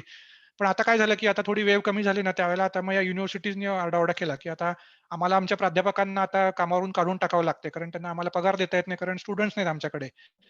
मग गव्हर्नमेंटनी काय केलं की ते it went into up to prime minister level. मग त्यांनी काय केलं की प्राईम मिनिस्टरनी आता परवानगी दिली की युनिव्हर्सिटीने आम्ही सांगितलं की आम्ही त्या मुलांना चार्टर फ्लाइट्स करून आम्ही बोलावून घेऊ इकडे. आणि मग त्यांना 15 दिवस आमच्या खर्चाने हॉटेलमध्ये क्वारंटाईन करू आणि मग त्यांना आम्ही युनिव्हर्सिटीमध्ये जागा देऊ. पण आमच्या युनिव्हर्सिटी चालू करा तुम्ही. तर एवढी ही डबखाईला आलेली परिस्थिती आहे आता इथे. हा मुद्दा फार महत्वाचा मांडला. थँक्स ज्योतिराम. कारण मी म्हणजे आपल्याकडे बोलतात की मुलांना त्रास देतात. नाही म्हणजे स्टुडंट्स हे इथे फार महत्वाचे आहेत. त्यांच्यावरच युनिव्हर्सिटीची इकॉनॉमी चालते. आणि सगळ्या जगामध्ये सगळीकडे मारामाऱ्या किंवा हे होतच असतात. पण so that is one of the thing I wanted to say. पण असं अजिबात नाही. म्हणजे आपल्याकडच्या पेपरमध्ये चुकीच्या बातम्या देतात. त्यामुळे okay. Thank you sir. Thank you sir. एक त्याला ओके. जोडून प्रश्न असा आहे सर हा. की जो टेक इंडस्ट्री संदर्भात मी आता तुम्हाला प्रश्न विचारला होता, तर हा. साधारणपणे इथे कोणत्या टेक्नॉलॉजीज वरती जास्त भर दिला जातो? जसं की प्लास्टिक टेक्नॉलॉजी असेल तुमची, मेकॅनिकल टेक्नॉलॉजी असेल तुमची, किंवा तुमची ऑटोमोबाईल टेक्नॉलॉजी असेल, ओके. याच्या संदर्भात मला काही माहिती नाही. इथे जास्त भर हा फूड टेक्नॉलॉजी वरती आहे ओके. आणि फार्मास्युटिकल कंपनीज वरती आहे. हा. तर त्याच्यामुळे प्लास्टिक तर कमी होत चाललंय. म्हणजे आता शॉपिंग सेंटरमध्ये आम्हाला आमच्याच बॅगा घेऊन या म्हणतात, जसं आपल्याकडे झालंय तसंच. पण फूड इंडस्ट्री आणि फार्मास्युटिकल इंडस्ट्री ह्या इथे खूप मोठ्या प्रमाणावर आहेत. त्याच्यामध्ये जॉब्स चांगले मिळतात. I mean food industry is highly paid. त्याच्यामुळे जास्त तिथे एक्सपेक्ट हे आहेत, पैसे मिळतात लोकांना. That is one of the booming industry at the moment. Thank you sir. Thank you sir. स्टुडंटला कोणाला प्रश्न आहेत? नाही. बोलू? त्यांना नसतात प्रश्न. धन्यवाद सर. लोकसंख्या वाढीचा बेशुमार समस्या आणि सायन्स आणि टेक्नॉलॉजीच्या डेव्हलपमेंट मधून होणारे फायदे आणि तोटे, तसंच हिंदी, पंजाबी आणि मराठी भाषिक माणसांच्यासाठी ऑस्ट्रेलियन गव्हर्नमेंट कडून दिलं जाणारं फंडिंग, मल्टीकल्चर, टॅक्स पेड आणि सिटिझनशिप, जसं की ऑस्ट्रेलिया आणि न्यूझीलंडमध्ये ड्युअल सिटिझनशिप आहे, अशा पद्धतीची जी माहिती आपण या ठिकाणी दिली, या सर्व मुद्द्यांच्या वरती अतिशय विवेकपूर्ण विवेचन आपण केलं, त्याबद्दल मनापासून महाविद्यालयातर्फे आपले धन्यवाद. थँक्यू. यानंतर माननीय doctor Jyotiram More sir, chairman भूगोल अभ्यास मंडळ, सावित्रीबाई फुले पुणे विद्यापीठ पुणे, यांना मी विनंती करते की आपण अध्यक्षीय मनोगत व्यक्त. नमस्कार. रयत शिक्षण संस्थेचे SM जोशी महाविद्यालय हडपसर आणि भूगोल विभाग यांच्या संयुक्त विद्यमाने आयोजित वर्ल्ड पॉप्युलेशन डे या निमित्ताने या व्याख्यानाचे आयोजन केले गेले. या व्याख्यानासाठी प्रमुख पाहुणे म्हणून ऑस्ट्रेलियातून आमचे सर्वांचे मित्र माननीय डॉक्टर अभय देशवंडीकर यांनी जवळपास 1.5 तास अतिशय चांगल्या प्रकारचं मार्गदर्शन आम्हाला केलं. खरंच तुम्ही ह्या फील्डमध्येच हवे होते. खरं तर ते बँक वगैरे तिकडे डेव्हलपमेंट तर होणार आहे, नाही असं नाही, पण एज्युकेशन सेक्टरमध्ये आपण एवढं छान बोललात आणि त्यामुळे एज्युकेशन सेक्टरचं नुकसान झालंय असं मला वाटायला लागलं. कारण इतका चांगला माणूस आम्ही एज्युकेशन फील्डमधून बँकेकडे पाठवला. तर या कार्यक्रमाचे महाविद्यालयाचे प्राचार्य माननीय डॉक्टर खिलारी सर, उपप्राचार्य जरे सर, ऑर्गनायझर आमचे मित्र डॉक्टर संजय जगताप आणि आयक्यूसी कॉर्डिनेटर डॉक्टर डोंगरे. देशवंडीकरण सरांनी जे काही मार्गदर्शन केलं त्या मार्गदर्शनाच्या निमित्ताने मी काही त्यांचे पॉईंट्स या ठिकाणी मुद्दाम काढलेले आहेत. कारण अध्यक्षांनी काय बोलायचं असतं आणि अध्यक्षांनी एकदम कमी वेळेत बोलायचं असतं हे तितकंच खरं आहे. तर त्यांनी सुरुवात वनस्पतीच्या तोडीच्या समस्यांपासून केली. म्हणजे आपल्याकडे हे कितीतरी मोठ्या प्रमाणामध्ये चालत असतं आणि त्या ठिकाणचे जे काही रूल्स अँड रेग्युलेशन्स आहेत ते त्यांनी सांगितले. दुसरे महत्त्वाचे पॉईंट्स त्यांनी त्यामध्ये सांगितले की मशीन मुळे आणि टेक्नॉलॉजीमुळे खूप मोठ्या प्रमाणामध्ये बेकारी वाढत चाललेली. म्हणजे आता मशीनवरती 100 लोक काम करतात त्यामुळे बेकारीचं प्रमाण वाढलेलं आहे. पण ऑस्ट्रेलियासारख्या देशामध्ये आजही कामगार मिळत नाहीत. लेबर शॉर्टेज किती मोठ्या प्रमाणामध्ये आहे हे त्यांनी दुसरी बाजू दाखवून दिली. म्हणजे त्यांनी त्यासाठी टेलिग्रामचं, पासपोर्टचं हे सगळ्यांची उदाहरणं त्यांनी यामध्ये दिलेली आहे. दुसरं की 2050 पर्यंत खूप मोठ्या प्रमाणामध्ये शहरीकरण वाढण्याची शक्यता नाकारता येत नाही. म्हणजे 70% जास्त लोक शहरी भागामध्ये राहणार आहेत. म्हणजे ते पण आपल्यासारख्या डेव्हलपिंग कंट्रीमध्ये सुद्धा. म्हणजे आज आपल्याला माहिती की प्रत्येकजण शहरी भागाकडे पळत असताना आपल्याला पाहायला मिळतं. त्या ठिकाणची एज्युकेशनल फी, हेल्थ फॅसिलिटीज हे सगळं त्यांनी ते आपल्याला सांगितलं. लेबर शॉर्टेजपर्यंत त्यांनी ही सगळी काय माहिती दिली. खरं तर या कार्यक्रमाची सुरुवात करत असताना मॅडमनी एक उल्लेख केला की 11 जुलै 1987ला युगोस्लाव्हिया या देशामध्ये एका बालकाचा जन्म झाला. तो बालक 500 कोटी होता जगामध्ये. म्हणून संयुक्त राष्ट्रसंघाने 11 जुलै हा दिवस लोकसंख्या दिन म्हणून साजरा करायचं ठरवलं. म्हणून खरं तर या दिवसाला लोकसंख्या सतर्कता दिन असं म्हणतात. म्हणजे ज्यावेळेस भारताला स्वातंत्र्य मिळालं त्यावेळेस महात्मा गांधी म्हणाले होते की साधारणतः ही 38 कोटी लोकसंख्या नसून 38 दुनी म्हणजे जवळपास 76,000 कोटी हात आपल्याकडे आहेत आणि त्या हातांचा आपल्याला उपयोग खरं तर करता आला पाहिजे. या निमित्ताने म्हणजे मुद्दाम मी हे या ठिकाणी सांगेन की शेतीचा शोध लागून 10,000 वर्षे पूर्ण झाली आणि मग माणूस स्थिर झाला. तोपर्यंत माणूस हा भटकतच होता. पण मी पुढचं असं म्हणेल की आज आपल्याला माहिती की ज्या ठिकाणी वेगवेगळ्या चांगल्या प्रकारच्या फॅसिलिटीज उपलब्ध होतील त्या देशांकडे, त्या स्थळाकडे आज आणखीनही मोठ्या प्रमाणामध्ये मायग्रेशन सुरू असलेलं आपल्याला पाहायला मिळतं. म्हणजे लोकसंख्या वाढ 350 वर्षापूर्वी फारशी नव्हती, पण अलीकडच्या 350 वर्षामध्ये ही लोकसंख्या वाढ 10 पटीने झालेली आपल्याला पाहायला मिळते. म्हणजे लोकसंख्या वाढीचा खरं तर हा खूप मोठा इम्पॅक्ट आज आपल्या भारतासारख्या देशामध्ये होत असतो. पण तरी आपण असं म्हणू का की जगात सर्वात जास्त लोकसंख्या चीनमध्ये आहे. मग चीन तर जास्त मागे असलेला पाहिजे होता, पण आज चीन हा जगातल्या अग्रेसर राष्ट्रांमध्ये असलेला आपल्याला पाहायला मिळतो. म्हणजे ऑलिम्पिकमध्ये सुद्धा अमेरिकेपेक्षा जास्त पदकं घेणारा हा चीन आहे. म्हणजे अनेक सेक्टरमध्ये आज चीन हा प्रभावी ठरलेला आहे. म्हणजे लोकसंख्या, वाढलेली लोकसंख्या ही खरं तर समस्या नसून जर त्याचा चांगल्या पद्धतीने उपयोग केला तर निश्चितच आपल्याला त्याचा फायदा हा होऊ शकतो. हे तिथंच खरं आहे. म्हणून मनुष्य संसाधन आणि मनुष्य संपदा ही अत्यंत महत्वाची आहे. म्हणजे ब्रिटिश अभ्यासक जॉन ग्रँटला खरं तर लोकसंख्या भूगोलाचा जनक म्हटलं जातं. म्हणजे 17व्या शतकामध्ये त्यांनी खूप मोठ्या प्रमाणामध्ये काम केलं आणि त्या कामाच्या जोरावरती त्यांना याचा जनक म्हटलं गेलं. आता झपाट्याने वाढणाऱ्या लोकसंख्येमुळे अन्न, वस्त्र, निवारा, दारिद्र्य, बेकारी, रोगराई असे अनेक प्रश्न सतत उद्भवत असताना आपल्याला पाहायला मिळतात. म्हणजे दर 20 मिनिटाला जागतिक लोकसंख्येमध्ये 3,500 लोकांची भर पडते. आता आम्ही असं म्हणतो की दर दिवशी पुण्यामध्ये 3,500 गाड्यांची भर पडते. मग या वाढणाऱ्या गाड्या सुद्धा खूप मोठ्या प्रमाणामध्ये प्रदूषण करतात किंवा त्यांना रस्ते कमी पडतात, त्यांना आज पार्किंगची समस्या आहे. अशा अनेक समस्या भेडसावत असताना आपल्याला पाहायला मिळतात.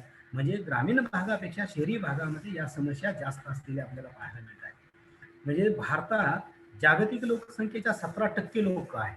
म्हणून निरक्षरता, ही बेकारी, दारिद्र्य, अनुत्पादकता, ढासळते लिंग गुणोत्तर ही खूप मोठी समस्या निर्माण झालेली आहे. अनेक खेड्यापाड्यांमध्ये मुली मिळत नाहीत अशी परिस्थिती आहे. कारण 1000 पुरुषामागे फक्त 940 स्त्रिया आहेत. म्हणजे 1000 पुरुषांमागे 60 स्त्रिया या कमी असलेल्या आपल्याला पाहायला मिळतो. आणि जो काय विकास होतोय तो विकास हा असमतोल प्रमाणामध्ये होत असताना आपल्याला पाहायला मिळतो. म्हणजे बकाल वस्त्या, रोगराईचे प्रश्न सगळीकडे निर्माण झालेले. रोजगार निर्मिती, शिक्षण, आरोग्यावरचा खर्च, पायाभूत सुविधांच्या निर्मितीवरचा खर्च, भावार अशा अनेक समस्या आज निर्माण झालेल्या आपल्याला पाहायला मिळत असताना आपल्याला दिसून येत आहे. म्हणजे लिंग भारतामध्ये हे जे लिंग गुणोत्तर आहे याचं प्रमाण जर आपण आणखीनही जर आटोक्यात आणलं नाही तर भविष्यात अनेक स्त्रियांवरती अन्याय अत्याचार होण्याची शक्यता नाकारता येत नाही तितकंच खरं आहे. 2015-16 मधील आकडेवारीनुसार भारतात 33% लोकसंख्या शहरामध्ये राहते, पण 2030 पर्यंत जवळपास 25 कोटी अतिरिक्त लोकसंख्या शहरामध्ये येणार आहे. आणि हेच प्रमाण जर 2050 पर्यंत राहिलं तर ते 50%पेक्षाही जास्त होण्याची शक्यता नाकारता येत नाही.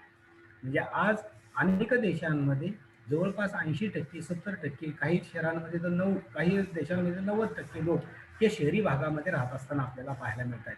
म्हणजे ऑस्ट्रेलियामध्ये खेडी नाहीतच, थोडक्यात जी काय आहे ती सगळी शहरच आहे आणि हे आपल्याला माहिती आहे. म्हणजे ऑस्ट्रेलियाची जेवढी लोकसंख्या आहे तेवढी लोकसंख्या दरवर्षी भारतामध्ये जन्म घेते.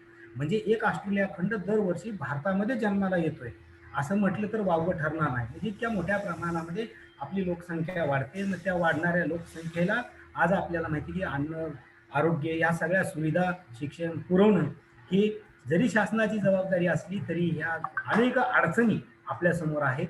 म्हणून या अडचणीला आजही राजकीय लोक धसवत नाहीत की निश्चित अशा प्रकारच्या पॉलिसीज कशा ठरवायच्या. कारण देशपांडे कसं खूप चांगल्या प्रकारे पॉलिसीवर बोलले.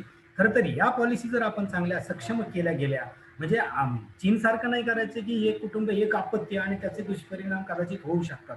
पण जर प्रबोधनाने आपण जिंकलं, कारण आपण 1975, 72, 75च्या दरम्यान आपण पण एक चुकीचा डिसिजन घेतला गेला आणि त्या काळामध्ये अनेक लोकांचे काय जे लोकांना पकडून जे ऑपरेशन्स वगैरे केले त्याचा दुष्परिणाम असा झाला की एक अशी लहान मुलांची मोठ्या प्रमाणामध्ये रॅपिडली बूम अशी कन्सेप्ट पुढे आली आणि त्याचा परिणाम, विपरीत परिणाम म्हणजे अनेकांना असं वाटलं की आपला समाज बुडतो की काय, आपलं नाव राहतं की नाही, असं म्हणजे एकंदरीत सगळे हे इम्पॅक्ट खूप मोठ्या प्रमाणामध्ये झालेले आपल्याला पाहायला मिळते.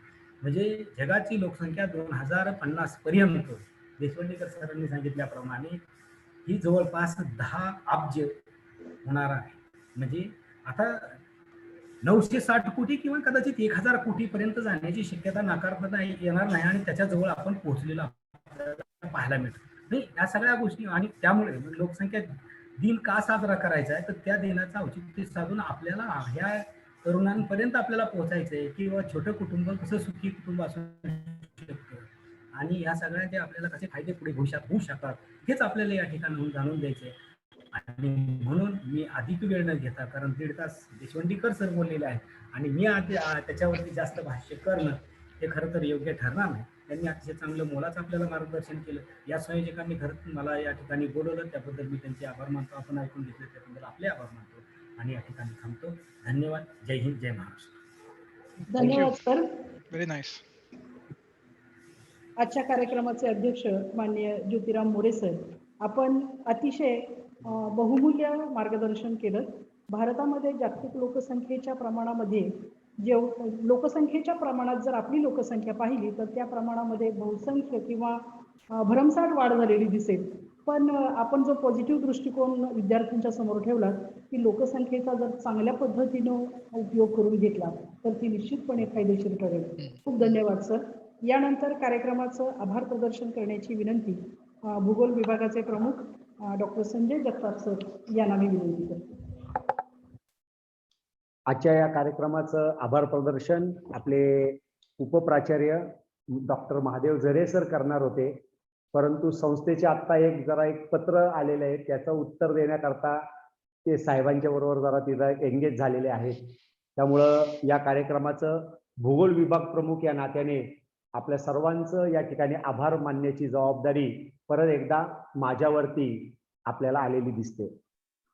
आजच्या ह्या रयत शिक्षण संस्थेच्या SM जोशी कॉलेज आणि आमचं भूगोल विभाग आणि IQAC यांच्या संयुक्त विद्यमाने आयोजित केलेल्या लोकसंख्या दिनाच्या या व्याख्यानाच्या कार्यक्रमाकरता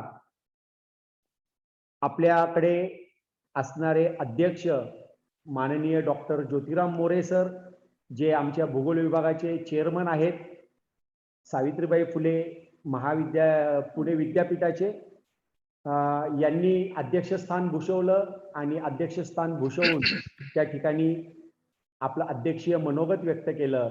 त्याबद्दल संस्थेच्या तर्फे, महाविद्यालयाच्या तर्फे आणि भूगोल विभागातर्फे मी आपलं या ठिकाणी आभार व्यक्त करत आहे.